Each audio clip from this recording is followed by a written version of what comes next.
ਜੋ ਧੰਨ ਗੁਰੂ ਗ੍ਰੰਥ ਸਾਹਿਬ ਪਾਤਸ਼ਾਹ ਜੀ ਦੀ ਬਾਣੀ ਦੀਆਂ ਲੜੀਵਾਰ ਵਿਚਾਰਾਂ ਰੋਜ਼ਾਨਾ ਆਪ ਸੰਗਤਾਂ ਗੁਰੂ ਦਰਬਾਰ ਅੰਦਰ ਜੁੜ ਕਰਕੇ ਤੇ ਆਪਣੇ ਆਪਣੇ ਘਰਾਂ ਦੇ ਵਿੱਚ ਬੈਠ ਕਰਕੇ ਇਸ ਅਸਥਾਨ ਤੋਂ ਸਰਵਣ ਕਰਦੀਆਂ ਹੋ। ਉਹਨਾਂ ਚੱਲ ਰਹੀਆਂ ਲੜੀਵਾਰ ਗੁਰਬਾਣੀ ਵਿਚਾਰਾਂ ਦੇ ਨਾਲ ਸਾਂਝ ਪਾਈਏ। ਵਿਚਾਰਾਂ ਆਰੰਭਣ ਤੋਂ ਪਹਿਲਾਂ ਗੁਰੂ ਗ੍ਰੰਥ ਸਾਹਿਬ ਪਾਤਸ਼ਾਹ ਕਿਰਪਾ ਕਰਨ, ਆਪਣਾ ਮਿਹਰ ਭਰਿਆ ਹੱਥ ਸਿਰ ਤੇ ਰੱਖਣ। ਸਤਿਗੁਰੂ ਜੀ ਆਪ ਰਸਨਾ ਉੱਤੇ ਵਰਤ ਕੇ ਆਪਣੀ ਬਾਣੀ, ਆਪਣੇ ਸ਼ਬਦ ਦੀ ਵਿਚਾਰ ਕਰਵਾ ਲੈਣ ਔਰ ਆਪ ਸਰਬੱਤ ਸੰਗਤ ਬਖਸ਼ੋ ਅਸੀਸ। ਕੋਈ ਰਸਨਾ ਵਾਂਝੀ ਨਾ ਰਹੇ। ਦੋਵੇਂ ਹੱਥ ਜੋੜ ਆਪਣੀਆਂ ਮਨ ਔਰ ਬਿਰਤੀਆਂ ਨੂੰ ਇਕਾਗਰ ਕਰਦਿਆਂ ਹੋਇਆਂ ਲਵਾਓ ਗੁਰੂ ਚਰਨਾਂ ਵਿੱਚ ਹਾਜ਼ਰੀ। ਅਦਬ ਸਹਿਤ ਸਰਬੱਤ ਸੰਗਤ ਮਿਲ ਕਰਕੇ ਉਚਾਰਨ ਕਰੋ ਜੀ। ਸਤਨਾਮ ਸ੍ਰੀ ਵਾਹਿਗੁਰੂ ਸਾਹਿਬ ਜੀ। ਇੱਕ ਵਾਰ ਫਿਰ ਕਰੋ ਰਸਨਾਵਾਂ ਪਵਿੱਤਰ ਔਰ ਮਿਲ ਕੇ ਆਖੋ ਜੀ। ਸਤਨਾਮ ਸ੍ਰੀ ਵਾਹਿਗੁਰੂ ਸਾਹਿਬ ਜੀ। ਵਾਹਿਗੁਰੂ ਸਾਹਿਬ ਜੀ। ਸਵਈਏ ਮਹੱਲੇ ਚੌਥੇ ਕੇ। ਇੱਕ ਓੰਕਾਰ ਸਤ ਗੁਰ ਪ੍ਰਸਾਦ।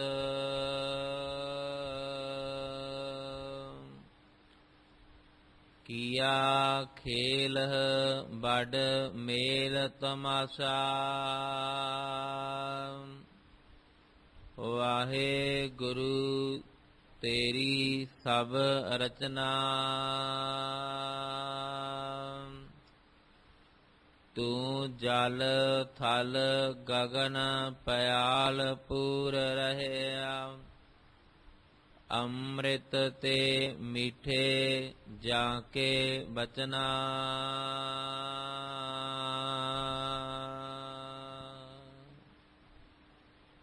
ਜਿਸ ਸ਼ਬਦ ਦਾ ਪਾਠ ਆਪ ਸੰਗਤ ਨੇ ਬੜੇ ਅਦਬ ਔਰ ਸਤਿਕਾਰ ਦੇ ਨਾਲ ਮਾਨਯੋਗ ਭਾਈ ਸਾਹਿਬ ਹੋਰਾਂ ਪਾਸੋਂ ਸਰਵਣ ਕੀਤਾ ਹੈ। ਇਹ ਪਾਵਨ ਬਚਨ ਭੱਟ ਗਯੰਦ ਜੀ ਔਰ ਭੱਟ ਮਥੁਰਾ ਜੀ ਦੀ ਰਸਨਾ ਤੋਂ ਉਚਾਰਨ ਕੀਤੇ ਹੋਏ ਸਵਈਏ ਮਹੱਲੇ ਚੌਥੇ ਕੇ ਸਿਰਲੇਖ ਹੇਠ ਗੁਰੂ ਗ੍ਰੰਥ ਸਾਹਿਬ ਪਾਤਸ਼ਾਹ ਜੀ ਦੇ ਪਾਵਨ ਅੰਗ 1403 ਔਰ 4 ਦੇ ਉੱਪਰ ਸੁਭਾਇਮਾਨ ਹੈ।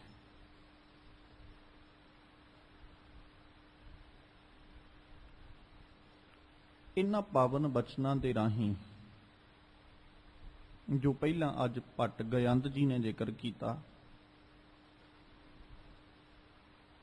ਉਹਦੇ ਵਿੱਚ ਉਹਨਾਂ ਸੰਸਾਰਿਕ ਸਾਰੀ ਰਚਨਾ ਜਿਹੜੀ ਹੈ ਨਾ, ਉਹਨੂੰ ਵੇਖਦਿਆਂ ਹੋਇਆਂ ਸੰਸਾਰਿਕ ਰਚਨਾ ਦੇ ਵੱਲ ਝਾਤ ਮਾਰਦਿਆਂ ਹੋਇਆਂ ਭੱਟ ਜੀ ਨੇ ਜ਼ਿਕਰ ਕੀਤਾ ਕਿ ਇਹ ਸਾਰੇ ਦੀ ਸਾਰੀ ਜਿਤਨੀ ਰਚਨਾ ਹੈ,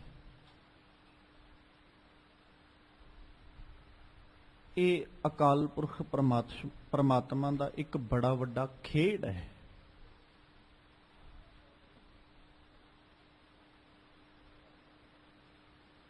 ਉਹਦੇ ਤੋਂ ਬਿਨਾਂ ਨਹੀਂ।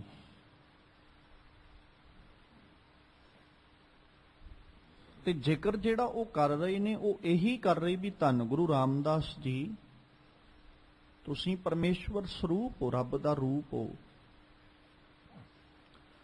ਤੇ ਜਿੰਨੀ ਦੀ ਜਿੰਨੀ ਰਚਨਾ ਹੈ ਇਹ ਸਾਰੀ ਦੀ ਸਾਰੀ ਤੁਸੀਂ ਰਚੀ ਹੈ, ਤੁਹਾਡਾ ਹੀ ਕੀਤਾ ਹੋਇਆ ਇੱਕ ਖੇਡ ਹੈ। ਇਹ ਸਾਰੇ ਦਾ ਸਾਰਾ ਖੇਲ ਤੁਸੀਂ ਆਪ ਬਣਾਇਆ।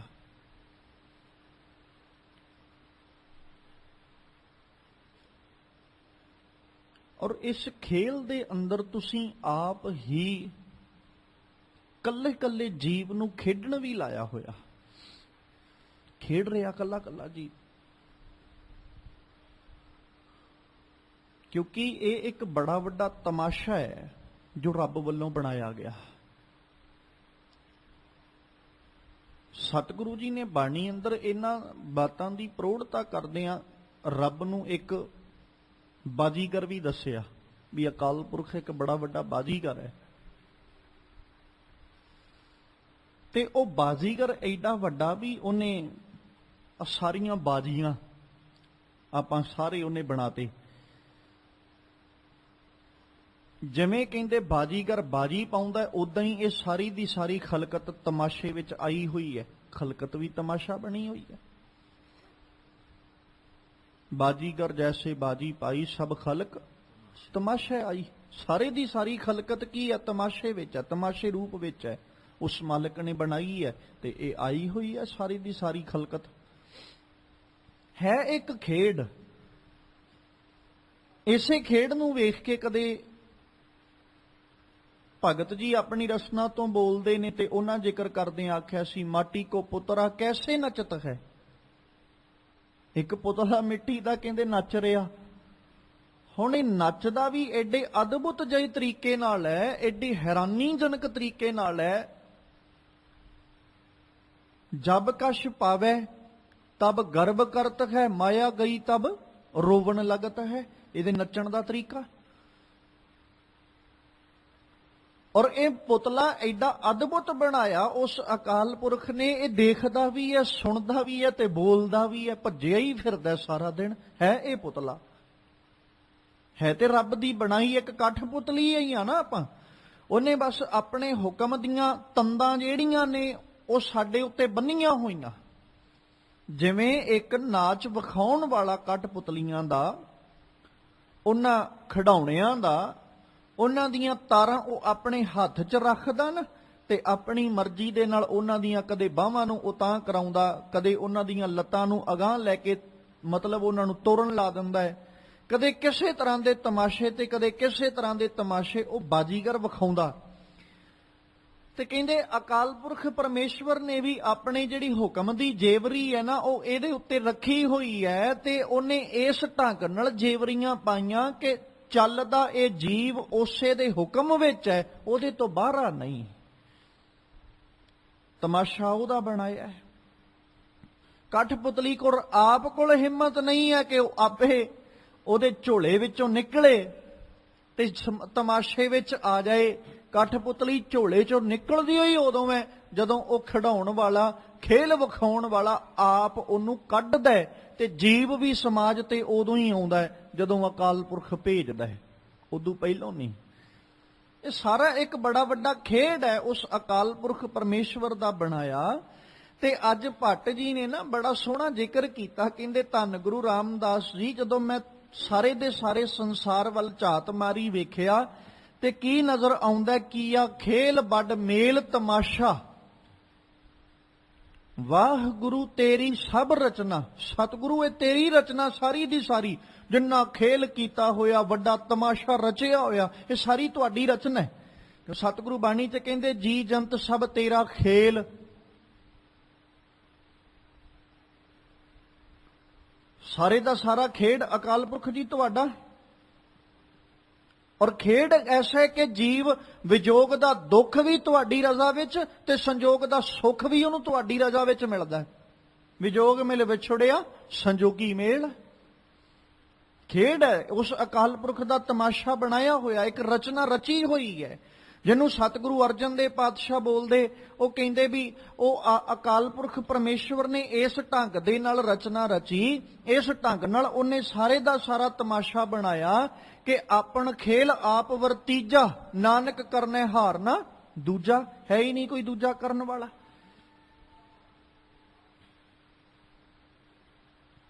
ਇੱਥੋਂ ਤੱਕ ਵੀ ਸਤਿਗੁਰੂ ਕਹਿੰਦੇ ਆਪਣਾ ਖੇਡ ਆਪ ਹੀ ਕੀਤਾ ਹੋਇਆ ਉਹਨੇ।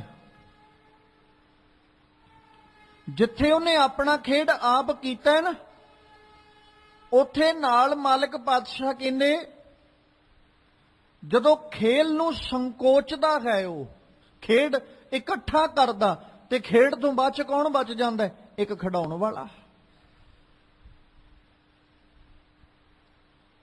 ਆਪਣ ਖੇਲ ਆਪ ਕਰ ਦੇਖਿਆ, ਖੇਲ ਸੰਕੋਚੈ ਤੋ ਨਾਨਕ ਇੱਕ ਹੈ। ਹੇ ਨਾਨਕ, ਇੱਕ ਹੀ ਬਚ ਜਾਂਦਾ, ਉਹ ਤੋਂ ਬਿਨਾ ਦੂਜਾ ਤੇ ਨਹੀਂ ਕੋਈ। ਖੇਡ ਉਸ ਦਾ ਰਚਿਆ ਹੋਇਆ, ਬਣਾਇਆ ਹੋਇਆ, ਰਚਨਾ ਉਸ ਦੀ ਰਚੀ ਹੋਈ ਹੈ। ਉਹ ਅਕਾਲ ਪੁਰਖ ਨੇ ਇਸ ਢੰਗ ਦੇ ਨਾਲ ਸਮਾਜ ਨੂੰ ਸਿਰਜਿਆ, ਇਸ ਢੰਗ ਨਾਲ ਸਮਾਜ ਨੂੰ ਬਣਾਇਆ ਕਿ ਇੱਕ ਬੜਾ ਵੱਡਾ ਤਮਾਸ਼ਾ ਖਲਕਤ ਰੂਪ ਵਿੱਚ ਨਾ ਉਹਨੇ ਸੰਸਾਰ ਤੇ ਬਣਾਇਆ।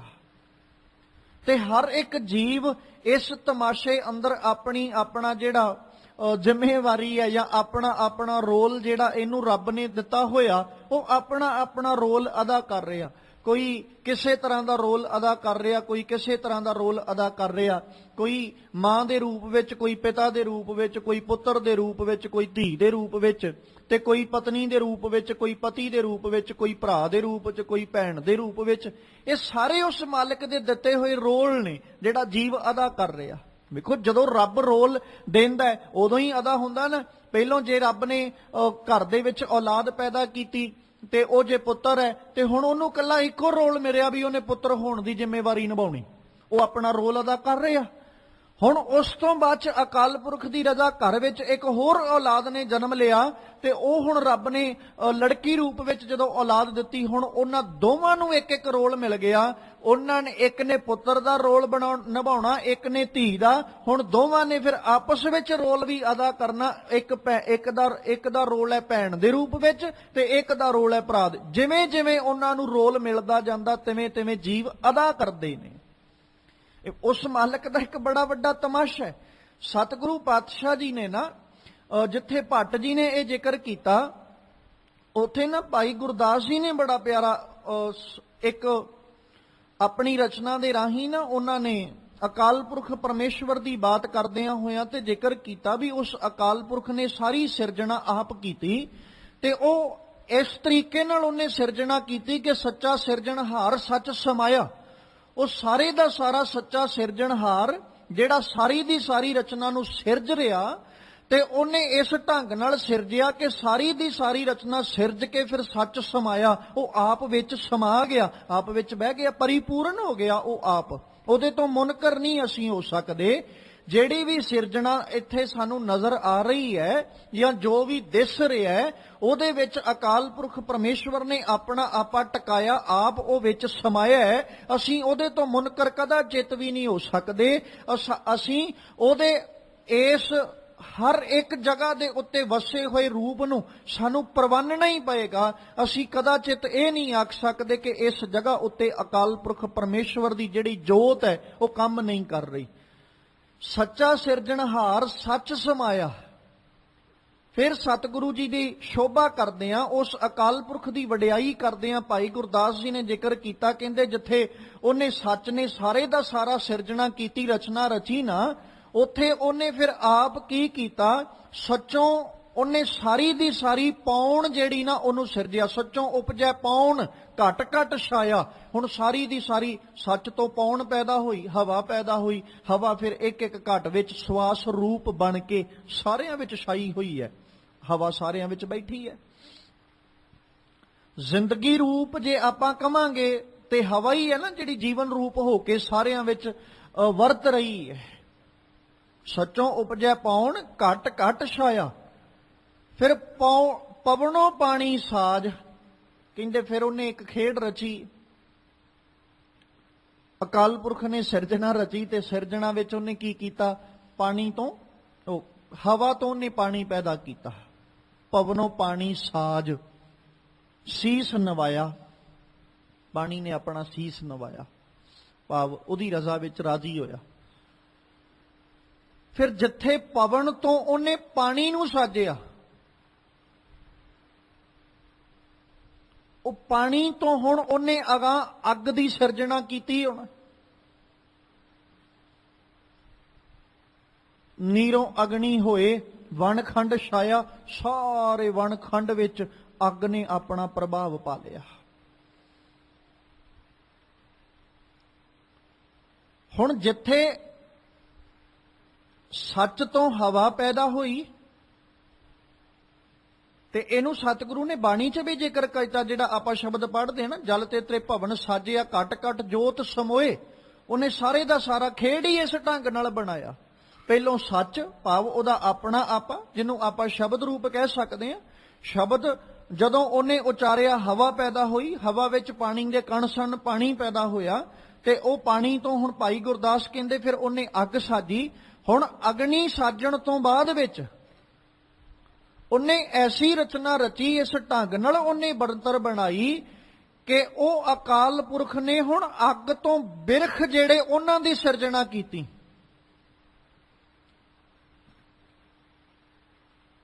ਅੱਗੀ ਹੁੰਦੀ ਬਿਰਖ। ਹੁਣ ਸਾਰੀ ਦੀ ਸਾਰੀ ਬਨਸਪਤੀ ਕੀ ਹੈ? ਅੱਗ ਦਾ ਰੂਪ। ਬਨਸਪਤੀ ਦੀ ਜੇ ਆਪਾਂ ਗੱਲ ਕਰਾਂਗੇ ਤੇ ਕਿੱਥੋਂ ਪੈਦਾ ਹੋਈ ਹੈ?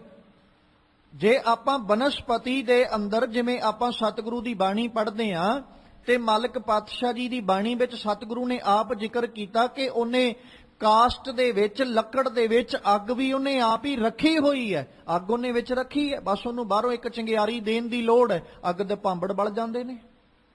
ਲੱਕੜ ਵਿੱਚ ਕੀ ਹੈ? ਅੱਗ ਸਮਾਈ ਹੋਈ ਹੈ। ਹੁਣ ਅੱਗੀ ਹੁੰਦੀ ਬਿਰਖ ਸੁਫਲ ਫਲਾਇਆ। ਉਹਨੇ ਸਾਰੇ ਦੀ ਸਾਰੀ ਰਚਨਾ ਦੇ ਵਿੱਚ ਫਿਰ ਹਰ ਇੱਕ ਬਿਰਖ ਨੂੰ ਉਹਨੇ ਫਲ ਲਾਏ। ਇਹ ਸਾਰੀ ਖੇਡ ਉਹਨੇ ਰਚ ਲਈ। ਉਹ ਤੋਂ ਬਾਅਦ ਚ ਕਹਿੰਦੇ ਪੌਣ ਪਾਣੀ ਬੈ ਸੰਤਰ ਮੇਲ ਮਿਲਾਇਆ। ਉਹਨੇ ਫਿਰ ਪੌਣ ਦਾ, ਪਾਣੀ ਦਾ, ਬੈਸੰਤਰ ਦਾ, ਇਹਨਾਂ ਸਾਰੀਆਂ ਚੀਜ਼ਾਂ ਦਾ ਮੇਲ ਕੀਤਾ। ਹੁਣ ਜਦੋਂ ਉਹ ਸਾਰੀਆਂ ਚੀਜ਼ਾਂ ਦਾ ਮੇਲ ਕਰ ਰਹੇ ਹੈ, ਉਥੋਂ ਪੈਦਾ ਕੀ ਹੋ ਰਿਹਾ? ਆਦਿ ਪੁਰਖ ਆਦੇਸ਼ ਖੇਲ ਰਚਾਇਆ। ਕਹਿੰਦੇ ਉਹ ਆਦਿ ਪੁਰਖ, ਉਹਦੇ ਚਰਨਾਂ 'ਚ ਮੇਰੀ ਨਮਸਕਾਰ ਹੈ। ਉਹ ਅਕਾਲ ਪੁਰਖ ਪਰਮੇਸ਼ਵਰ ਦੇ ਚਰਨਾਂ 'ਚ, ਜਿਨਨੇ ਇਹ ਸਾਰੇ ਦਾ ਸਾਰਾ ਖੇਡ ਜਿਹੜਾ ਉਹਨੂੰ ਰਚਿਆ, ਸਾਰੀ ਦੀ ਸਾਰੀ ਸਿਰਜਣਾ ਜਿਨਨੇ ਰਚੀ ਹੈ, ਉਹਦੇ ਚਰਨਾਂ 'ਚ ਨਮਸਕਾਰ ਹੈ। ਕਿਉਂਕਿ ਸਾਰੇ ਦਾ ਸਾਰਾ ਤਮਾਸ਼ਾ ਜਦੋਂ ਵੀ ਆਪਾਂ ਜ਼ਿਕਰ ਕਰਾਂਗੇ ਤੇ ਉਦੋਂ ਅਸੀਂ ਕਦੇ ਮੁਨਕਰ ਨਹੀਂ ਹੋ ਸਕਦੇ ਕਿ ਅਕਾਲ ਪੁਰਖ ਤੋਂ ਬਿਨਾਂ ਕੋਈ ਦੂਜਾ ਹੈ ਜਿਹੜਾ ਸਿਰਜਣਾ ਸਿਰਜ ਸਕਦਾ ਹੋਵੇ। ਜਿਹਨੂੰ ਧੰਨ ਗੁਰੂ ਅਰਜਨ ਸਾਹਿਬ ਨੇ ਇੱਕ ਜਗ੍ਹਾ ਤੇ ਬੜਾ ਪਿਆਰਾ ਜ਼ਿਕਰ ਕੀਤਾ ਸੀ। ਕਹਿੰਦੇ ਅਕਾਲ ਪੁਰਖ ਪਰਮੇਸ਼ਵਰ ਜੀ, ਜਦੋਂ ਅਸੀਂ ਸਮਾਜ ਵੱਲ ਵੇਖਦੇ ਹਾਂ ਨਾ, ਸੰਸਾਰ ਤੇ ਵੇਖਦੇ ਹਾਂ, ਤੇ ਇਹ ਸਾਰਾ ਕੁਝ ਕੀਤਾ ਹੋਇਆ ਤੁਹਾਡਾ ਹੀ ਹੈ। ਸਭ ਕੁਛ ਕੀਤਾ ਤੇਰਾ ਹੋਵੇ ਨਾਹੀਂ ਕਿਛ ਅਸਾੜਾ ਜੀਓ। ਸਾਡਾ ਤੇ ਹੈ ਹੀ ਕੁਛ ਨਹੀਂ ਹੈ, ਇਹ ਸਾਰਾ ਕੁਝ ਤੁਹਾਡਾ ਹੀ ਹੈ। ਔਰ ਜਿੰਨਾ ਖੇਡ ਰਚਿਆ, ਇਹ ਖੇਡ ਵੀ ਸਾਰੇ ਦਾ ਸਾਰਾ ਤੁਹਾਡਾ। ਜਿਹਨੂੰ ਸਤਿਗੁਰੂ ਨਾਨਕ ਪਾਤਸ਼ਾਹ ਆਖ ਦਿੰਦੇ, ਆਪੀ ਨੇ ਆਪ ਸਾਜਿਓ, ਆਪੀ ਨੇ ਰਚਿਓ ਨਾਉ, ਦੁਈ ਕੁਦਰਤ ਸਾਜੀਐ ਕਰ ਆਸਨ ਡਿਠੋ ਚਾਓ। ਦਾਤਾ ਕਰਤਾ ਆਪ ਤੂੰ ਤੁਸ ਦੇਵੈ ਕਰੈ ਪਸਾਓ। ਤੂੰ ਜਾਣੋਈ ਸਭ ਸਹਿ ਦੇ ਲੈਸੈ ਜਿੰਦ ਕਵਾਓ। ਕਰ ਆਸਨ ਡਿਠੋ ਚਾਓ। ਖੇਲ ਤਮਾਸ਼ਾ ਤੇਰਾ ਹੀ ਹੈ। ਜੇ ਅਸੀਂ ਰੱਬ ਦੇ ਇਸ ਤਮਾਸ਼ੇ ਨੂੰ ਵੇਖਦੇ ਹਾਂ ਨਾ, ਤੇ ਧੰਨ ਗੁਰੂ ਰਾਮਦਾਸ ਪਾਤਸ਼ਾਹ ਜੀ ਦੀ ਸ਼ੋਭਾ ਕਰਦੇ ਹਾਂ। ਅੱਜ ਭੱਟ ਗਯੰਦ ਜੀ ਕਹਿੰਦੇ, ਕੀਆ ਖੇਲ ਬੱਡ ਮੇਲ ਤਮਾਸ਼ਾ ਵਾਹ ਗੁਰੂ ਤੇਰੀ ਸਭ ਰਚਨਾ। ਇਹ ਸਾਰੀ ਦੀ ਸਾਰੀ ਰਚਨਾ ਤੁਹਾਡੀ ਹੈ। ਅਸੀਂ ਇਸ ਰਚਨਾ ਨੂੰ ਕਦਾਚਿਤ ਵੀ ਕਿਸੇ ਹੋਰ ਦੀ ਹੋਂਦ ਜਾਂ ਕਿਸੇ ਹੋਰ ਦੀ ਦੇਣ ਨਹੀਂ ਕਹਿ ਸਕਦੇ। ਰੱਬ ਜੀ ਜਿੰਨੀ ਦੀ ਜਿੰਨੀ ਰਚਨਾ ਤੁਸੀਂ ਸਾਜੀ ਹੈ, ਇਹ ਸਾਰੀ ਦੀ ਸਾਰੀ ਤੁਹਾਡੀ ਹੈ। ਤੁਹਾਡੇ ਤੋਂ ਬਿਨਾਂ ਨਾ ਕੋਈ ਸਾਜਣ ਵਾਲਾ, ਤੁਹਾਡੇ ਤੋਂ ਬਿਨਾਂ ਨਾ ਕੋਈ ਬਣਾਉਣ ਵਾਲਾ, ਤੁਹਾਡੇ ਤੋਂ ਬਿਨਾਂ ਨਾ ਹੀ ਕੋਈ ਪਰਵਰਿਸ਼ ਕਰਨ ਵਾਲਾ, ਤੁਹਾਡੇ ਤੋਂ ਬਿਨਾਂ ਨਾ ਹੀ ਕੋਈ ਸੰਭਾਲਣ ਵਾਲਾ। ਤੇ ਰੱਬ ਜੀ ਬਾਤ ਇਹ ਵੀ ਨਾਲ ਹੈ, ਜਿੱਥੇ ਤੁਸੀਂ ਸਾਰੀ ਦੀ ਸਾਰੀ ਸਿਰਜਣਾ ਸਿਰਜੀ ਹੈ, ਫਿਰ ਪਾਲਣਾ ਕੀਤੀ, ਪਰਵਰਿਸ਼ ਕੀਤੀ, ਤੇ ਰੱਬਾ ਇਸ ਸਿਰਜਣਾ ਨੂੰ ਸਿਰਜਣ ਦਾ ਬਲ ਤੇਰੇ ਕੋਲ, ਇਸ ਸਾਰੀ ਦੀ ਸਾਰੀ ਸਿਰਜਣਾ ਨੂੰ ਪਾਲਣ ਦਾ ਬਲ ਵੀ ਤੇਰੇ ਕੋਲ, ਤੇ ਬਲ ਤੇਰੇ ਕੋਲ ਹੀ ਹੈ ਕਿ ਤੂੰ ਇਸ ਸਿਰਜਣਾ ਨੂੰ ਨਾਸ਼ ਵੀ ਕਰ ਸਕੇ। ਕੋਈ ਦੂਜਾ ਇਸ ਤਰ੍ਹਾਂ ਦਾ ਵੀ ਪੈਦਾ ਨਹੀਂ ਹੋਇਆ ਜਿਹੜਾ ਤੇਰੀ ਰਚੀ ਰਚਨਾ ਨੂੰ ਕਿਸੇ ਪ੍ਰਕਾਰ ਨਾਸ਼ ਵੀ ਕਰ ਸਕਦਾ ਹੋਵੇ। ਜੀਵ ਪੈਦਾ ਤੁਸੀਂ ਕੀਤਾ, ਜੀਵ ਦੀ ਪਰਵਰਿਸ਼ ਤੁਸੀਂ ਕੀਤੀ, ਉਹਨੂੰ ਸੰਭਾਲਿਆ ਤੁਸੀਂ, ਉਹਦੀ ਪ੍ਰਤਪਾਲਣਾ ਤੁਸੀਂ ਕੀਤੀ। ਤੇ ਰੱਬ ਜੀ ਜਿੱਥੇ ਜੀਵ ਨੂੰ ਪੈਦਾ ਕਰਕੇ ਪ੍ਰਤਪਾਲਣਾ ਕਰ ਰਹੇ ਹੋ, ਜਿੱਦਣ ਜੀਵ ਸੰਸਾਰ ਤੋਂ ਜਾਂਦਾ ਉਦਣ ਵੀ ਤੁਹਾਡਾ ਹੀ ਹੁਕਮ ਵਰਤਦਾ ਹੈ। ਤੁਹਾਡੇ ਹੁਕਮ ਤੋਂ ਬਿਨਾਂ ਸੰਸਾਰ ਤੋਂ ਜੀਵ ਜਾਂਦਾ ਵੀ ਨਹੀਂ ਹੈ। ਖੇਡ ਤਮਾਸ਼ਾ ਕਿੱਡਾ ਅਦਭੁਤ ਜਿਹਾ ਇੱਕ ਦ੍ਰਿਸ਼ ਹੈ ਜੋ ਅਕਾਲ ਪੁਰਖ ਨੇ ਸਿਰਜ ਕੇ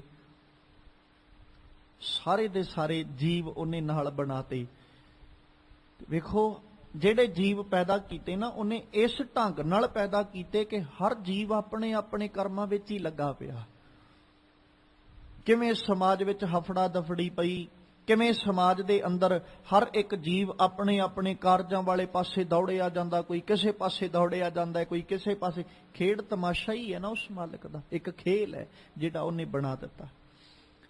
ਇਹ ਉਹਦੀ ਰਚਨਾ, ਉਹਦੇ ਤੋਂ ਬਿਨਾਂ ਨਾ ਕੋਈ ਰਚਨਾ। ਇਹ ਬੜਾ ਵੱਡਾ ਤੱਤਾਂ ਦਾ ਮੇਲ ਹੈ ਇੱਕ।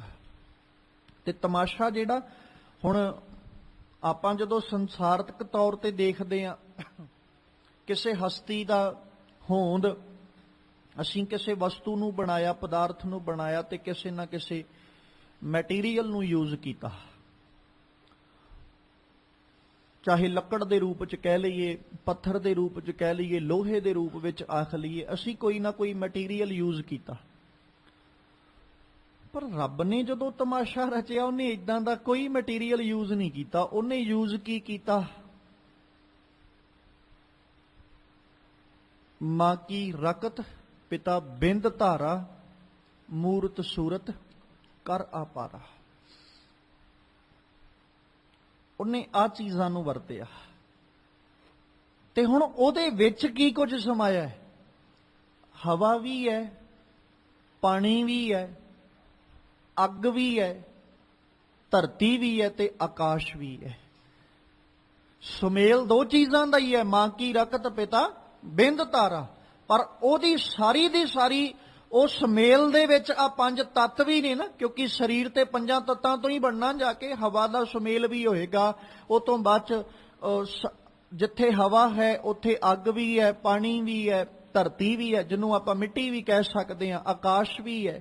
ਇਹ ਸਾਰੇ ਦੇ ਸੁਮੇਲ ਤੋਂ ਬਾਅਦ ਵਿੱਚ ਇੱਕ ਜੀਵ ਦੀ ਰਚਨਾ ਬਣਦੀ ਹੈ, ਇੱਕ ਸਰੀਰ, ਇੱਕ ਆਕਾਰ ਬਣਦਾ। ਇਹ ਤਮਾਸ਼ਾ ਹੀ ਹੈ ਉਸ ਮਾਲਕ ਦਾ, ਜਿਹਨੂੰ ਸਤਿਗੁਰੂ ਜੀ ਬਾਣੀ ਚ ਆਖਦੇ, ਕਹਿੰਦੇ ਜਦੋਂ ਜੀਵ ਦੀ ਰਚਨਾ ਵੱਲ ਵੇਖਿਆ ਨਾ, ਅਕਾਲ ਪੁਰਖ ਪਰਮੇਸ਼ਵਰ ਦੇ ਖੇਡ ਵੱਲ ਵੇਖਿਆ, ਤੇ ਉਹਨੇ ਐਸਾ ਅਦਭੁਤ ਜਿਹਾ ਇੱਕ ਅਨੋਖਾ ਜਿਹਾ ਕੌਤਕ ਵਰਤਾਇਆ।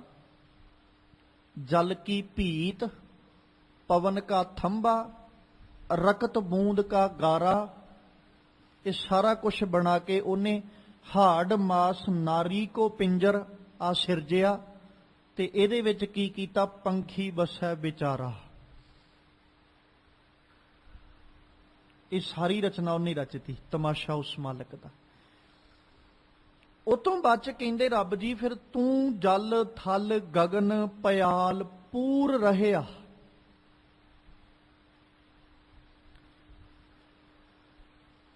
ਗੁਰੂ ਰਾਮਦਾਸ ਪਾਤਸ਼ਾਹ ਜੀ, ਤੁਸੀਂ ਪਾਣੀ ਵਿੱਚ ਵੀ ਹੋ, ਜਲ ਲੱਲੇ ਨੂੰ ਸਿਹਾਰੀ ਜਲ ਵਿੱਚ, ਥਲ ਫਿਰ ਲੱਲੇ ਨੂੰ ਸਿਹਾਰੀ ਥਲ ਵਿੱਚ, ਭਾਵ ਧਰਤੀ ਵਿੱਚ ਵੀ ਤੁਸੀਂ ਹੋ। ਗਗਨ ਆਕਾਸ਼ ਨੰਨੇ ਨੂੰ ਸਿਹਾਰੀ ਗਗਨ ਵਿੱਚ ਵੀ, ਪਿਆਲ ਪਾਤਾਲ ਵਿੱਚ ਵੀ। ਪੂਰ ਰਹਿਆ, ਤੁਸੀਂ ਪੂਰੇ ਹੋਏ ਹੋ, ਪਰਿਪੂਰਨ ਹੋ ਹਰ ਇੱਕ ਜਗ੍ਹਾ ਦੇ ਉੱਤੇ। ਜਿਹਨੂੰ ਸਤਿਗੁਰੂ ਪਾਤਸ਼ਾਹ ਜੀ ਨੇ ਆਖਿਆ ਬਾਣੀ ਦੇ ਅੰਦਰ ਕਿ ਉਹ ਅਕਾਲ ਪੁਰਖ ਜਿਹੜਾ ਨਾ ਜਲ ਵਿੱਚ, ਥਲ ਵਿੱਚ, ਹਵਾ ਵਿੱਚ, ਪਾਣੀ ਵਿੱਚ, ਇਹਨਾਂ ਸਾਰੀਆਂ ਥਾਵਾਂ ਤੇ ਵਸਿਆ ਹੋਇਆ। ਜਲ ਥਲ ਮਹੀਲ ਪੂਰਿਆ ਰਵਿਆ ਵਿੱਚ ਵਣਾ। ਉਹ ਤੇ ਜੰਗਲਾਂ ਵਿੱਚ ਵੀ ਬੈਠਾ ਹੋਇਆ, ਉਹ ਤੇ ਜਲ ਵਿੱਚ ਵੀ ਰਵਿਆ ਹੋਇਆ, ਥਲ ਵਿੱਚ ਵੀ ਰਵਿਆ ਹੋਇਆ, ਉਹ ਜੰਗਲਾਂ ਵਿੱਚ ਵੀ ਬੈਠਾ ਹੋਇਆ, ਪਹਾੜਾਂ ਤੇ ਵੀ ਉਹੀ ਮੌਜੂਦ ਹੈ। ਜੇ ਸੌਖੇ ਲਫ਼ਜ਼ਾਂ 'ਚ ਕਹਿ ਲਈਏ ਨਾ, ਆ ਜਿੰਨਾ ਤਮਾਸ਼ਾ ਨਜ਼ਰ ਆ ਰਿਹਾ ਹੈ, ਇਹ ਸਾਰੇ ਦੇ ਸਾਰੇ ਤਮਾਸ਼ੇ ਵਿੱਚ ਇੱਕ ਵੀ ਕਣ ਐਸਾ ਨਹੀਂ ਜਿਹੜਾ ਰੱਬ ਤੋਂ ਬਿਨਾਂ ਹੋਵੇ, ਤੇ ਕੋਈ ਅਤ ਕਥਨੀ ਨਹੀਂ ਹੈ।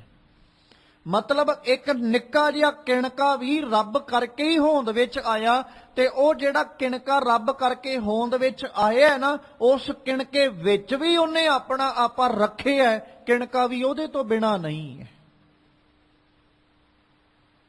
ਕਿਣਕੇ ਦੀ ਹੋਂਦ ਇਸ ਗੱਲ ਦਾ ਪ੍ਰਗਟਾਵਾ ਹੈ ਕਿ ਰੱਬ ਇਹਦੇ ਵਿੱਚ ਬੈਠਾ ਹੈ, ਕਿਉਂਕਿ ਜਿਹਦੇ ਵਿੱਚੋਂ ਰੱਬ ਆਪਣੀ ਜੋਤ ਖਿੱਚ ਲੈਂਦਾ ਉਹ ਤੇ ਮਲੀਆ ਮੇਟ ਹੋ ਜਾਂਦਾ, ਉਹ ਤੇ ਖਤਮ ਹੋ ਜਾਂਦਾ। ਉਹਨੂੰ ਤੇ ਸੰਸਾਰ ਵੇਖ ਕੇ ਰਾਜੀ ਵੀ ਨਹੀਂ ਹੈ। ਸੰਸਾਰ ਤੇ ਉਹਨੂੰ ਸਮੇਟ ਦਿੰਦਾ ਹੈ ਜਿਹਦੇ ਵਿੱਚੋਂ ਰੱਬ ਆਪਣੀ ਜੋਤ ਖਿੱਚ ਲੈਂਦਾ। ਜੇ ਇੱਕ ਕਿਣਕੇ ਦੀ ਹੋਂਦ ਹੈ ਨਾ, ਨਜ਼ਰ ਆ ਰਿਹਾ ਇੱਕ ਕਿਣਕਾ, ਤੇ ਉਹਦੀ ਹੋਂਦ ਇਸ ਗੱਲ ਦਾ ਪ੍ਰਗਟਾਵਾ ਹੈ ਕਿ ਅਜੇ ਰੱਬ ਇਹਦੇ 'ਚ ਬੈਠਾ ਹੈ। ਰੱਬ ਨੇ ਅਜੇ ਆਪਣੀ ਜੋਤ ਇਹਦੇ ਵਿੱਚੋਂ ਖਿੱਚੀ ਨਹੀਂ ਹੈ। ਜਿੱਦਣ ਖਿੱਚ ਲਏਗਾ ਉਦਣ ਕਿਣਕਾ ਵੀ ਨਾਸ਼ ਹੋ ਜਾਏਗਾ। ਪੱਤੇ ਦੀ ਗੱਲ ਕਰ ਲਓ, ਉਹਦੇ ਵਿੱਚ ਵੀ ਬੈਠਾ, ਉਹਦੀ ਹੋਂਦ ਪ੍ਰਗਟਾਵਾ ਹੈ। ਕਿਸੇ ਵੀ, ਚਾਹੇ ਬਨਸਪਤੀ ਦੀ, ਪੰਛੀਆਂ ਦੀ, ਜਾਨਵਰਾਂ ਦੀ, ਮਨੁੱਖਾਂ ਦੀ, ਜਾਂ ਹੋਰ ਵਸਤੂਆਂ ਜਿਹੜੀਆਂ ਸੂਖਮ ਅਸੀਂ ਕਹਿ ਦਿੰਨੇ ਆ, ਇਹਨਾਂ ਅੱਖਾਂ ਨਾਲ ਨਜ਼ਰ ਨਹੀਂ ਆਉਂਦੀਆਂ, ਜੇ ਉਹਨਾਂ ਚੀਜ਼ਾਂ ਵਸਤੂਆਂ ਦੀ ਹੋਂਦ ਹੈ ਨਾ, ਤੇ ਉਹ ਹੋਂਦ ਇਸ ਗੱਲ ਦਾ ਪ੍ਰਗਟਾਵਾ ਹੈ ਕਿ ਰੱਬ ਅਜੇ ਉਹਨਾਂ ਵਿੱਚ ਬੈਠਾ ਹੈ। ਜਿੱਦਣ ਰੱਬ ਉਹਨਾਂ ਚੋਂ ਆਪਣੀ ਜੋਤ ਖਿੱਚ ਲਏਗਾ ਉਦਣ ਉਹ ਸੂਖਮ ਵਸਤੂਆਂ ਵੀ ਖਤਮ ਹੋ ਜਾਣਗੀਆਂ, ਨਹੀਂ ਦਿਸਣਗੀਆਂ। ਉਦਣ ਚਾਹੇ ਅਸੀਂ ਜਿਸ ਮਰਜ਼ੀ ਇੰਸਟਰੂਮੈਂਟ ਨਾਲ ਵੇਖਣ ਦੀ ਕੋਸ਼ਿਸ਼ ਕਰ ਲਈਏ, ਜਿਸ ਮਰਜ਼ੀ ਢੰਗ ਨਾਲ ਵੇਖਣ ਦਾ ਯਤਨ ਕਰ ਲਈਏ, ਨਹੀਂ ਦਿਸਣਗੀਆਂ, ਕਿਉਂਕਿ ਨਾਸ਼ ਹੋ ਗਈਆਂ। ਰੱਬ ਜੀ ਤੁਸੀਂ ਜਲ ਥਲ ਮਹੀਲ ਪੂਰੇ ਆ, ਇਹਨਾਂ ਸਾਰੀਆਂ ਚੀਜ਼ਾਂ ਵਿੱਚ ਪੂਰੇ ਹੋਏ ਹੋ। ਅੰਮ੍ਰਿਤ ਤੇ ਮੀਠੇ ਜਾ ਕੇ ਬਚਨਾ, ਹੁਣ ਵਡਿਆਈ ਤੇ ਗੁਰੂ ਰਾਮਦਾਸ ਸਾਹਿਬ ਦੀ ਹੈ ਨਾ, ਵੀ ਧੰਨ ਗੁਰੂ ਰਾਮਦਾਸ ਜੀ, ਜਦੋਂ ਮੈਂ ਸਮਾਜ ਨੂੰ, ਸੰਸਾਰ ਨੂੰ ਵੇਖਿਆ, ਤੇ ਸੰਸਾਰ ਦਾ ਇੱਕ ਵੀ ਕਿਣਕਾ ਐਸਾ ਨਹੀਂ ਸੀ ਜਿਸ ਕਿਣਕੇ ਵਿੱਚ ਤੁਸੀਂ ਨਹੀਂ ਸੀ ਵਸੇ। ਹਰ ਕਿਣਕੇ ਵਿੱਚ ਤੁਹਾਡਾ ਜਿਹੜਾ ਸਰੂਪ ਹੈ ਉਹ ਮੌਜੂਦ ਹੈ। ਤੁਸੀਂ ਆਪਣਾ ਆਪਾ ਟਿਕਾਇਆ ਹੈ, ਤੇ ਤੁਹਾਡੇ ਬਚਨ ਜਿਹੜੇ ਨਾ ਉਹ ਬੜੇ ਮਿੱਠੇ, ਅੰਮ੍ਰਿਤ ਤੋਂ ਵੀ ਮਿੱਠੀ ਸ਼ਬਦਾਵਲੀ ਹੈ ਤੁਹਾਡੀ। ਤੁਹਾਡੇ ਬਚਨ ਬੜੇ ਸਕੂਨ ਦੇਣ ਵਾਲੇ, ਤੁਹਾਡੇ ਬਚਨ ਬੜਾ ਸਹਿਜ ਦੇਣ ਵਾਲੇ, ਬੜਾ ਸੰਤੋਖ ਤੇ ਬੜੀ ਸ਼ਾਂਤੀ ਦੇਣ ਵਾਲੇ ਨੇ ਤੁਹਾਡੇ ਬੋਲ। ਸਤਿਗੁਰੂ ਤੁਹਾਡੇ ਬੋਲ ਹੀ ਹੈ ਜਿਹੜੇ ਹਿਰਦੇ ਨੂੰ ਤਰਵਾਸ ਦਿੰਦੇ ਨੇ। ਹੁਣ ਇੱਥੇ ਇੱਕ ਨਿੱਕਾ ਜਿਹਾ ਪੱਖ ਮੈਂ ਰੱਖਦਾ ਚੱਲਾਂ। ਅਸੀਂ ਜਦੋਂ ਬਹੁਤ ਜ਼ਿਆਦਾ ਸਕੂਨ ਵਾਲੇ ਬਚਨ ਸੁਣਦੇ ਆ ਨਾ, ਜਿਨ੍ਹਾਂ ਨੂੰ ਸੁਣ ਕੇ ਵਾਕਈ ਮਨ ਭਟਕਦਾ ਹੋਇਆ ਟਿਕਾ ਵਿੱਚ ਆ ਜਾਂਦਾ, ਸ਼ਾਂਤੀ ਮਨ ਨੂੰ ਮਿਲ ਜਾਂਦੀ ਹੈ, ਤੇ ਅਕਸਰ ਕਹਿ ਦਿੰਦੇ ਆ ਵੀ ਇਹਦੀ ਸ਼ਬਦਾਵਲੀ ਬੜੀ ਮਿੱਠੀ ਹੈ, ਬੜਾ ਮਿੱਠਾ ਬੋਲਦਾ। ਧੰਨ ਗੁਰੂ ਰਾਮਦਾਸ ਸਾਹਿਬ ਦਾ ਇੱਕ ਇੱਕ ਬੋਲ ਸਾਡੇ ਹਿਰਦੇ ਨੂੰ ਸਕੂਨ ਦਿੰਦਾ ਹੈ। ਤੇ ਭੱਟ ਸਾਹਿਬਾਨਾਂ ਨੇ ਐਵੇਂ ਲਫ਼ਜ਼ ਨਹੀਂ ਵਰਤੇ, ਕਿਉਂਕਿ ਗੁਰੂ ਅਰਜਨ ਸਾਹਿਬ ਕੋਲ ਬਹਿ ਕੇ ਪਹਿਲੋਂ ਉਹਨਾਂ ਨੇ ਸਾਰਾ ਕੁਝ ਪੜਚੋਲਿਆ ਹੈ। ਜਿਹੜੇ ਗੁਰੂ ਅਰਜਨ ਸਾਹਿਬ ਕੋਲ ਆ ਕੇ ਇਹ ਗੱਲ ਕਹਿ ਸਕਦੇ ਨੇ, ਰਹਿਓ ਸੰਤ ਹਉ ਟੋਲ ਸਾਧ ਬਹੁਤ ਤੇਰੇ ਡਿੱਠੇ, ਇਹ ਤੇ ਆਪਾਂ ਕਹਿ ਨਹੀਂ ਸਕਦੇ ਵੀ ਉਹਨਾਂ ਸਿੱਧਾ ਆ ਕੇ ਗੁਰੂ ਅਰਜਨ ਸਾਹਿਬ ਤੇ ਵਿਸ਼ਵਾਸ ਕਰ ਲਿਆ ਹੋਣਾ। ਪੜਚੋਲ ਤੇ ਉਹਨਾਂ ਇੱਥੇ ਵੀ ਆ ਕੇ ਕੀਤੀ ਹੋਏਗੀ ਨਾ। ਜਿਨ੍ਹਾਂ ਨੇ ਪਹਿਲੋਂ ਕੱਲਾ ਕੱਲਾ ਘਰ ਫਰੋਲਿਆ, ਜਿਹੜੇ ਖੁਦ ਕਹਿ ਰਹੇ ਅਸੀਂ 1 ਸਾਲ ਲਗਾਤਾਰ ਘੁੰਮੇ ਆ, ਬਰਸ ਏਕ ਹਉ ਫਿਰਿਓ, ਸਾਨੂੰ ਨਹੀਂ ਕਿਸੇ ਤੇ ਭਰੋਸਾ ਵੱਜਿਆ।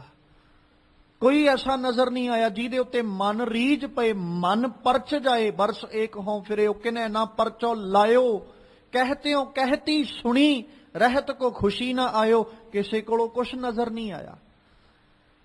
ਸੁਭਾਵਕ ਜਿਹੀ ਬਾਤ ਹੈ। ਸਿਰਫ ਮੈਂ ਇੱਕ ਬੇਨਤੀ ਰੂਪ ਵਜੋਂ ਰੱਖ ਰਿਹਾ ਵੀ ਆਪਾਂ ਜੇ ਸੋਚ ਕੇ ਵੇਖੀਏ ਤੇ ਇਹ ਬਾਤ ਪੱਕੀ ਹੈ ਕਿ ਭੱਟ ਸਾਹਿਬਾਨਾਂ ਨੇ ਜਿੱਦਣ ਗੁਰੂ ਅਰਜਨ ਸਾਹਿਬ ਦੇ ਦਰ ਤੇ ਕਦਮ ਰੱਖੇ ਹੋਣਗੇ, ਆ ਕੇ ਚਰਨ ਰੱਖੇ ਹੋਣਗੇ ਆਪਣੇ, ਗੁਰੂ ਅਰਜਨ ਸਾਹਿਬ ਦੇ ਦਰ ਤੇ ਆਏ ਹੋਣਗੇ, ਤੇ ਸੁਭਾਵਿਕ ਜਿਹੀ ਬਾਤ ਹੈ ਪਹਿਲੋਂ ਉਹਨਾਂ ਗੁਰੂ ਨਾਨਕ ਦੇ ਘਰ ਦੀ ਵੀ ਪੜਚੋਲ ਕੀਤੀ ਹੋਣੀ ਹੈ ਵੀ ਇੱਥੇ ਕੀ ਚੱਲਦਾ ਹੈ।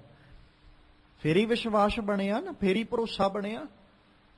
ਪਹਿਲੋਂ ਪੜਚੋਲ ਕੀਤੀ, ਪੜਚੋਲ ਕਰਕੇ ਆ ਬਚਨ ਕੱਲਾ ਇਹ ਨਹੀਂ ਦਰਸਾ ਰਹੇ ਕਿ ਉਹਨਾਂ ਬਾਹਰੋਂ ਪੜਚੋਲ ਕੀਤੀ ਹੈ, ਇਹ ਬਚਨ ਇਸ ਗੱਲ ਦੀ ਪੜਚੋਲ ਵੀ ਕਰ ਰਹੇ ਨੇ। ਜਿਹੜੇ ਇਹ ਲਫ਼ਜ਼ ਨਾ ਕਹਤੇ ਹੋ ਕਹਤੀ ਸੁਣੀ ਰਹਿਤ ਕੋ ਖੁਸ਼ੀ ਨਾ ਆਇਓ, ਕਿਸੇ ਕੋਲੋਂ ਰਹਿਤ ਨਹੀਂ ਦਿਸੀ, ਸਾਰੇ ਕਹਿੰਦੇ ਹੀ ਨਜ਼ਰ ਆਏ ਨੇ।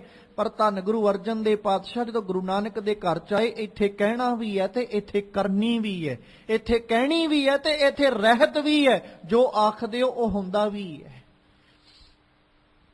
ਉਹਨਾਂ ਪਹਿਲਾਂ ਪੜਚੋਲ ਕੀਤੀ,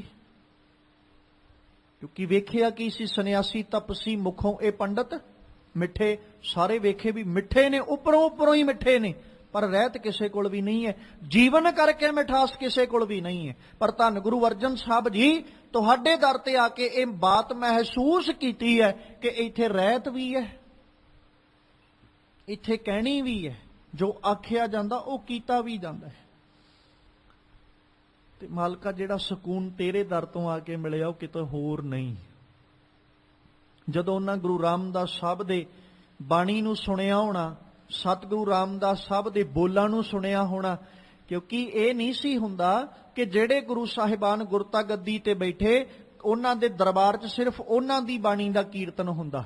ਗੁਰੂ ਅੰਗਦ ਸਾਹਿਬ ਵੇਲੇ ਬਾਬੇ ਨਾਨਕ ਦੀ ਬਾਣੀ ਵੀ ਕੀਰਤਨ ਰੂਪ ਵਿੱਚੋਂ ਗਾਈ ਜਾਂਦੀ ਹੈ। ਇਸੇ ਤਰ੍ਹਾਂ ਗੁਰੂ ਅਮਰਦਾਸ ਪਾਤਸ਼ਾਹ ਦੇ ਵੇਲੇ ਤਿੰਨੋਂ ਗੁਰੂ ਸਾਹਿਬਾਨਾਂ ਦੀ ਬਾਣੀ, ਤੇ ਜਦੋਂ ਗੁਰੂ ਅਰਜਨ ਸਾਹਿਬ ਦੀ ਵਾਰੀ ਆਈ, ਸੁਭਾਵਿਕ ਜਿਹੀ ਬਾਤ ਹੈ ਜਿਹੜੇ ਬਚਨ ਗੁਰੂ ਅਰਜਨ ਸਾਹਿਬ ਦੇ ਨੇ ਉਹਨਾਂ ਦਾ ਤੇ ਕੀਰਤਨ ਹੁੰਦਾ ਹੀ ਹੁੰਦਾ ਹੈ, ਪਰ ਜਿਹੜੇ ਗੁਰੂ ਰਾਮਦਾਸ ਸਾਹਿਬ, ਗੁਰੂ ਅਮਰਦਾਸ, ਗੁਰੂ ਨਾਨਕ ਸਾਹਿਬ ਤੇ ਗੁਰੂ ਅੰਗਦ ਦੇ ਪਾਤਸ਼ਾਹ ਦੇ ਬੋਲ ਨੇ ਨਾ, ਕੀਰਤਨ ਉਹਨਾਂ ਦੀ ਬਾਣੀ ਦਾ ਵੀ ਹੁੰਦਾ ਹੈ। ਤੇ ਜਦੋਂ ਗੁਰੂ ਰਾਮਦਾਸ ਸਾਹਿਬ ਦੇ ਬਚਨ ਭੱਟ ਸਾਹਿਬਾਨਾਂ ਨੇ ਸੁਣੇ ਤੇ ਰਸਨਾ ਸਹਿਜ ਸੁਭਾ ਕਹਿ ਉੱਠੀ ਕਿ ਸਤਿਗੁਰੂ ਰਾਮਦਾਸ ਪਾਤਸ਼ਾਹ ਅੰਮ੍ਰਿਤ ਤੇ ਮੀਠੇ ਜਾ ਕੇ ਬਚਨਾ, ਤੁਹਾਡੇ ਬਚਨ ਅੰਮ੍ਰਿਤ ਤੋਂ ਵੀ ਮਿੱਠੇ ਨੇ, ਕਿਉਂਕਿ ਜਦੋਂ ਤੁਸੀਂ ਮੁਖ ਤੋਂ ਬੋਲਦੇ ਹੋ ਨਾ, ਏਦਾਂ ਲੱਗਦਾ ਜਿਵੇਂ ਅੰਮ੍ਰਿਤ ਦੇ ਝਰਨੇ ਚੱਲ ਰਹੇ ਹੋਣ। ਸਤਿਗੁਰੂ ਰਾਮਦਾਸ ਸਾਹਿਬ ਜੀ ਇੱਕ ਵੀ ਕਿਣਕਾ ਐਸਾ ਨਹੀਂ ਜਿਹੜਾ ਤੁਹਾਡੇ ਤੋਂ ਬਿਨਾਂ, ਤੇ ਤੁਹਾਡੀ ਸ਼ਬਦਾਵਲੀ ਇੰਨੀ ਮਿਠਾਸ ਨਾਲ ਭਰੀ ਹੋਈ ਹੈ, ਤੁਹਾਡੇ ਬੋਲ ਇੰਨੇ ਮਿਠਾਸ ਨਾਲ ਅੰਮ੍ਰਿਤ ਨਾਲ ਭਰੇ ਹੋਏ ਕਿ ਤੁਹਾਡਾ ਜਿਹੜਾ ਬਚਨ, ਤੁਹਾਡਾ ਬੋਲ ਹੈ, ਅਧਿਆਤਮਿਕ ਮੌਤੇ ਮਰਿਆਂ ਨੂੰ ਵੀ ਜੀਵਨ ਦੇ ਦਿੰਦਾ। ਉਹ ਵੀ ਅੰਮ੍ਰਿਤ ਵਰਗਾ ਜੀਵਨ, ਅੰਮ੍ਰਿਤ ਜੀਵਨ ਜਿਹੜਾ ਉਹਨੂੰ ਹਾਸਲ ਕਰ ਲੈਂਦੇ, ਮ੍ਰਿਤਿਓ ਤੋਂ ਰਹਿਤ ਉਹਨਾਂ ਨੂੰ ਜੀਵਨ ਮਿਲ ਜਾਂਦਾ। ਜਿਹੜੇ ਤੁਹਾਡੇ ਅੰਮ੍ਰਿਤ ਬੋਲਾਂ ਨੂੰ ਸੁਣਦੇ ਨੇ, ਤੁਹਾਡੇ ਅੰਮ੍ਰਿਤ ਵਰਗੇ ਬੋਲ ਸੁਣ ਕੇ ਹਿਰਦਿਆਂ ਨੂੰ ਸਕੂਨ, ਤਪਸ਼ ਵਾਲੇ ਹਿਰਦਿਆਂ ਨੂੰ ਸ਼ਾਂਤੀ ਤੇ ਟਿਕਾ ਮਿਲ ਜਾਂਦਾ ਹੈ, ਜਦੋਂ ਜੀਵ ਕਿਤੇ ਤੁਹਾਡੇ ਬੋਲਾਂ ਨੂੰ ਹਿਰਦੇ ਕਰਕੇ ਸਰਵਣ ਕਰਦਾ ਹੈ। ਮਾਨੇ ਬ੍ਰਹਮਾਦਿਕ ਉਰਦਰਾਦਿਕ ਕਾਲ ਕਾ ਕਾਲ ਨਿਰੰਜਨ ਜਚਨਾ। ਗੁਰੂ ਰਾਮਦਾਸ ਸਾਹਿਬ ਜੀ ਜੀਵਾਂ ਦੀ ਕੀ ਪਾਇਆ ਕਿ ਤੁਹਾਡੇ ਸਾਹਮਣੇ ਖੜੋ ਸਕਣ। ਹਰ ਇੱਕ ਜੀਵ ਤੁਹਾਨੂੰ ਆਰਾਧਦਾ ਹੈ, ਭਾਵੇਂ ਉਹ ਕਿਸੇ ਰੂਪ ਵਿੱਚ ਆਰਾਧੇ ਤੁਹਾਨੂੰ, ਪਰ ਉਹ ਤੁਹਾਡੀ ਆਰਾਧਨਾ ਕਰਦੇ ਆ। ਜੀਵ ਜਿਹੜੇ ਪੈਦਾ ਕੀਤੇ, ਹੁਣ ਜੀਵਾਂ ਨੇ ਤੇ ਆਰਾਧਨਾ ਆਪਣੇ ਆਸਰੇ ਲਈ ਆਰਾਧਨਾ, ਆਪਣੇ ਆਧਾਰ ਲਈ ਆਰਾਧਨਾ, ਆਪਣੀਆਂ ਭਾਵਨਾਵਾਂ ਲਈ ਆਰਾਧਨਾ, ਆਪਣੇ ਸੁੱਖਾਂ ਲਈ ਆਰਾਧਨਾ, ਆਪਣੇ ਸਕੂਨ ਲਈ ਆਰਾਧਨਾ। ਇੱਕ ਕਾਰਨ ਅਸੀਂ ਕਹਿ ਸਕਦੇ ਹਾਂ ਮਨੁੱਖਾਂ ਦਾ ਆਰਾਧਨਾ ਕਰਨ ਦੇ, ਕਿ ਮਨੁੱਖ ਕਿਉਂ ਆਰਾਧਦਾ? ਸਕੂਨ ਮਿਲੇ। ਮਨੁੱਖ ਕਿਉਂ ਆਰਾਧਦਾ? ਸ਼ਾਂਤੀ ਮਿਲੇ। ਮਨੁੱਖ ਕਿਉਂ ਆਰਾਧਦਾ? ਆਧਾਰ ਮਿਲੇ। ਮਨੁੱਖ ਕਿਉਂ ਚੇਤੇ ਕਰਦਾ? ਆਸਰਾ ਮਿਲੇ।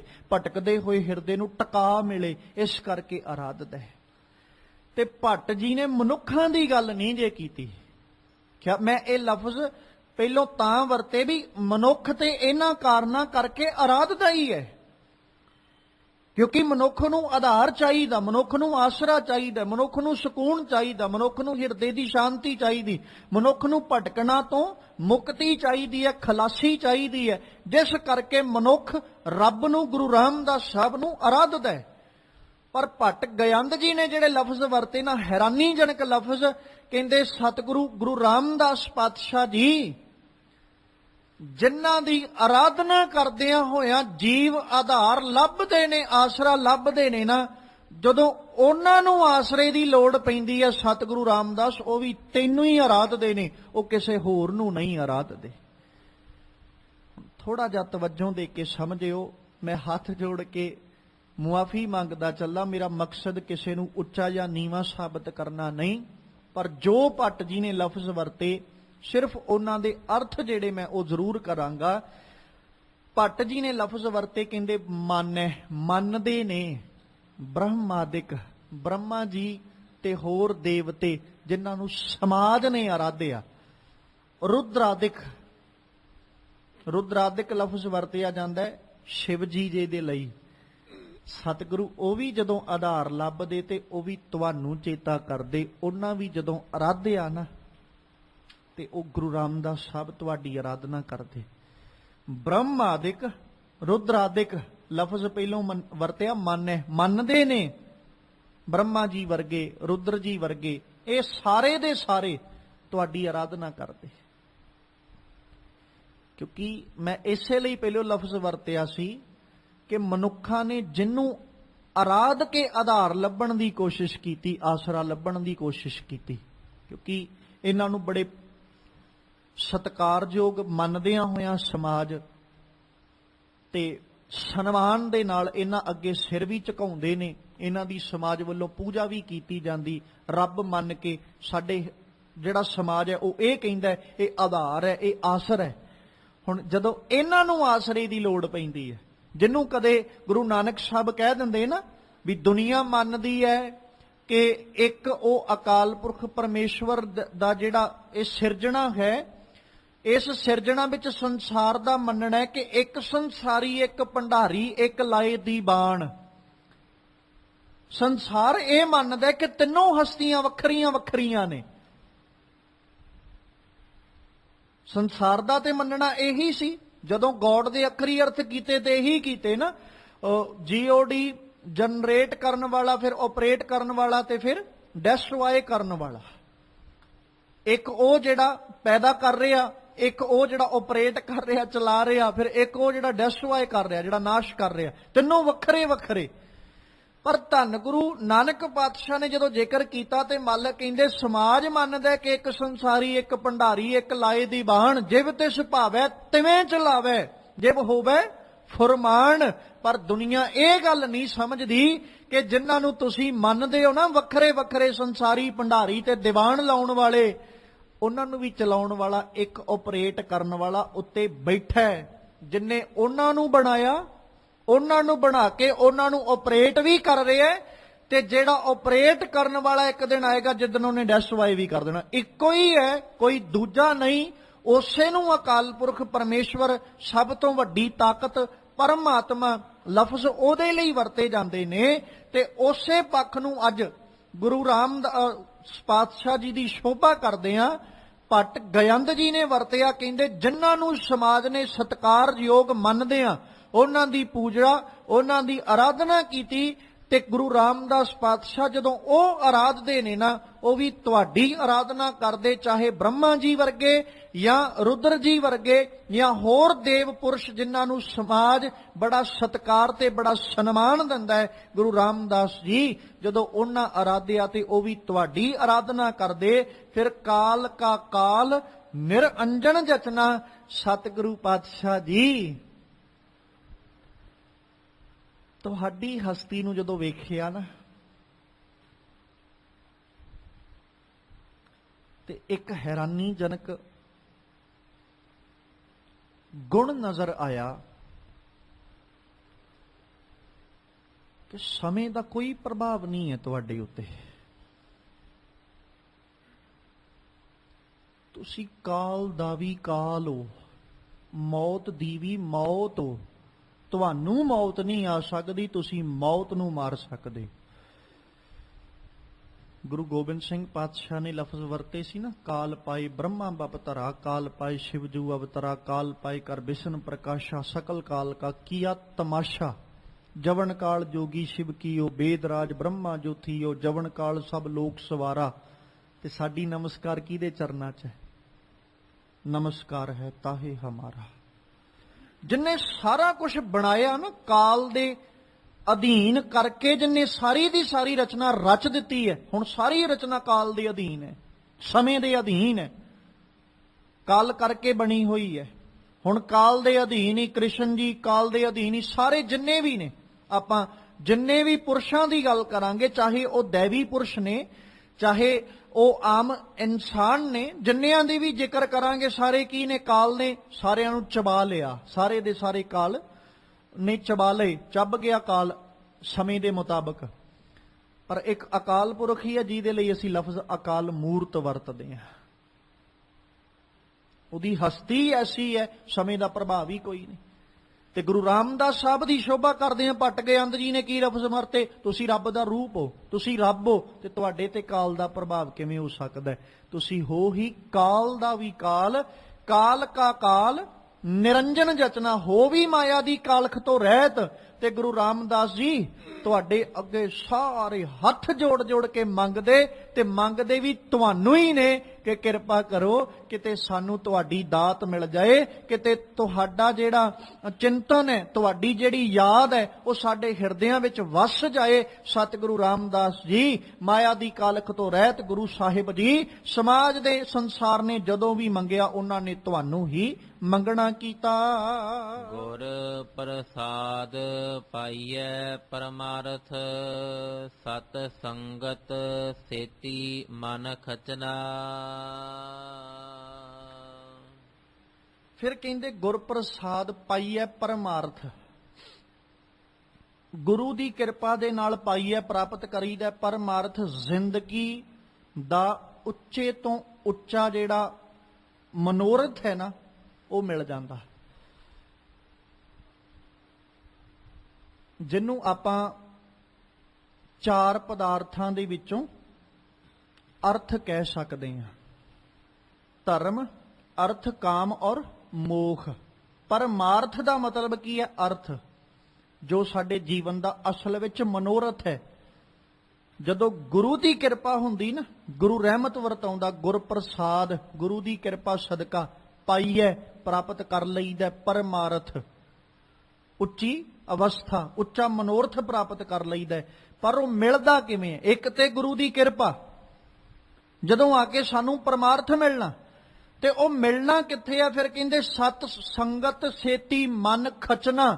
ਜਦੋਂ ਅਸੀਂ ਸੰਗਤ ਵਿੱਚ ਬੈਠ ਕਰਕੇ ਆਪਣੇ ਮਨ ਨੂੰ ਸੰਗਤ ਵਿੱਚ ਲੀਨ ਕਰ ਲੈਨੇ ਆ, ਗੁਰੂ ਦੇ ਚਰਨਾਂ ਵਿੱਚ ਮਨ ਨੂੰ ਲੀਨ ਕਰ ਲੈਨੇ ਆ, ਪਾਈਐ ਪਰਮਾਰਥ, ਉਦੋਂ ਜਾ ਕੇ ਫਿਰ ਪਰਮਾਰਥ ਦੀ ਪ੍ਰਾਪਤੀ ਸਾਨੂੰ ਹੁੰਦੀ ਹੈ। ਕੀਆ ਖੇਲ ਬੜ ਮੇਲ ਤਮਾਸ਼ਾ, ਵਾਹ ਗੁਰੂ ਤੇਰੀ ਸਭ ਰਚਨਾ। ਫਿਰ ਕਹਿੰਦੇ ਕੀਆ ਖੇਲ ਬੜ ਮੇਲ ਤਮਾਸ਼ਾ, ਵਾਹ ਗੁਰੂ ਤੇਰੀ ਸਭ ਰਚਨਾ। ਜਿੰਨੇ ਦਾ ਜਿੰਨਾ ਖੇਲ ਹੈ,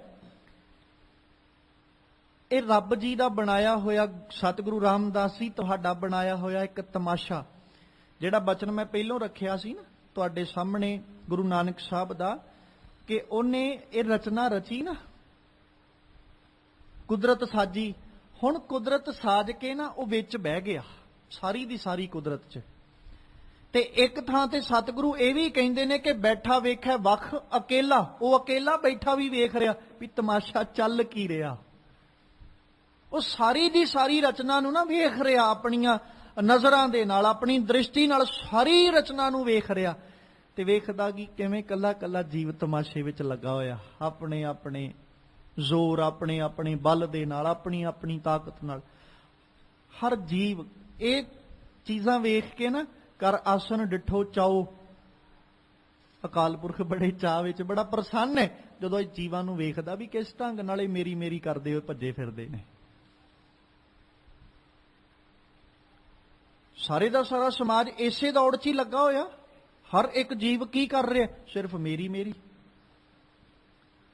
ਜਿੱਦਣ ਮੇਰੀ ਮੇਰੀ ਮੁੱਕ ਜਾਏਗੀ, ਉਦਣ ਤੇ ਅਕਾਲ ਪੁਰਖ ਦੇ ਵਿੱਚ ਸਮਾ ਗਏ ਨਾ। ਪਰ ਸਾਰੇ ਦੇ ਸਾਰੇ ਹਜੇ ਖਚਤ ਇੱਥੇ ਕੀ ਆ, ਇੱਥੇ ਕੁ ਤੱਕ ਹੀ ਸੀਮਤ ਆ। ਤੇ ਭੱਟ ਗਯੰਦ ਜੀ ਕਹਿੰਦੇ ਰੱਬ ਜੀ ਵੇਖ ਕੇ ਰਚਨਾ ਨੂੰ ਹੈਰਾਨੀ ਹੁੰਦੀ ਹੈ ਗੁਰੂ ਰਾਮਦਾਸ ਜੀ, ਇਹ ਸਾਰੇ ਦਾ ਸਾਰਾ ਤਮਾਸ਼ਾ ਤੁਹਾਡਾ ਹੀ ਰਚਿਆ ਤੇ ਤੁਹਾਡੀ ਹੀ ਕੀਤੀ ਹੋਈ ਰਚਨਾ, ਤੇ ਤੁਹਾਡੀ ਰਚਨਾ ਵਿੱਚ ਜੀਵ ਤਮਾਸ਼ੇ ਦੇ ਅੰਗ ਬਣ ਕੇ ਤੇ ਆਪਣੇ ਆਪਣੇ ਕੌਤਕਾਂ ਵਿੱਚ, ਆਪਣੇ ਆਪਣੇ ਤਮਾਸ਼ਿਆਂ, ਰੰਗ ਤਮਾਸ਼ਿਆਂ ਵਿੱਚ ਸਾਰੇ ਦੇ ਸਾਰੇ ਜੀਵ ਲੱਗੇ ਹਨ। ਅਗੰਮ ਅਨੰਤ ਅਨਾਦ ਆਦ ਜਿਸ ਕੋਇ ਨਾ ਜਾਣੈ, ਸਿਵ ਬਿਰੰਚ ਧਰ ਧਿਆਨ, ਨਿਤ ਹੈ ਜਿਸ ਬੇਦ ਬਖਾਣੈ। ਇੱਥੇ ਆ ਕੇ ਹੁਣ ਸਵਈਆਂ ਦੇ ਜਿਹੜੇ ਉਚਾਰਨਹਾਰ ਨੇ, ਜਿਨ੍ਹਾਂ ਨੇ ਉਚਾਰੇ, ਕਵੀ ਤਬਦੀਲ ਹੋ ਜਾਂਦੇ ਨੇ। ਪਹਿਲਾ ਸਵਈਆ ਜਿਹੜਾ ਵਿਚਾਰਿਆ ਉਹ ਭੱਟ ਗਯੰਦ ਜੀ ਦਾ, ਆਖਰੀ ਸਵਈਆ ਸੀ ਉਹਨਾਂ ਦਾ। ਗੁਰੂ ਰਾਮਦਾਸ ਸਾਹਿਬ ਦੀ ਸ਼ੋਭਾ ਵਿੱਚ ਉਹਨਾਂ ਦੇ 13 ਸਵਈਏ ਨੇ ਭੱਟ ਗਯੰਦ ਜੀ ਦੇ। ਹੁਣ ਆਹ ਸਵਈਆ ਜਿਹੜਾ ਉਹ ਭੱਟ ਮਥੁਰਾ ਜੀ ਦਾ।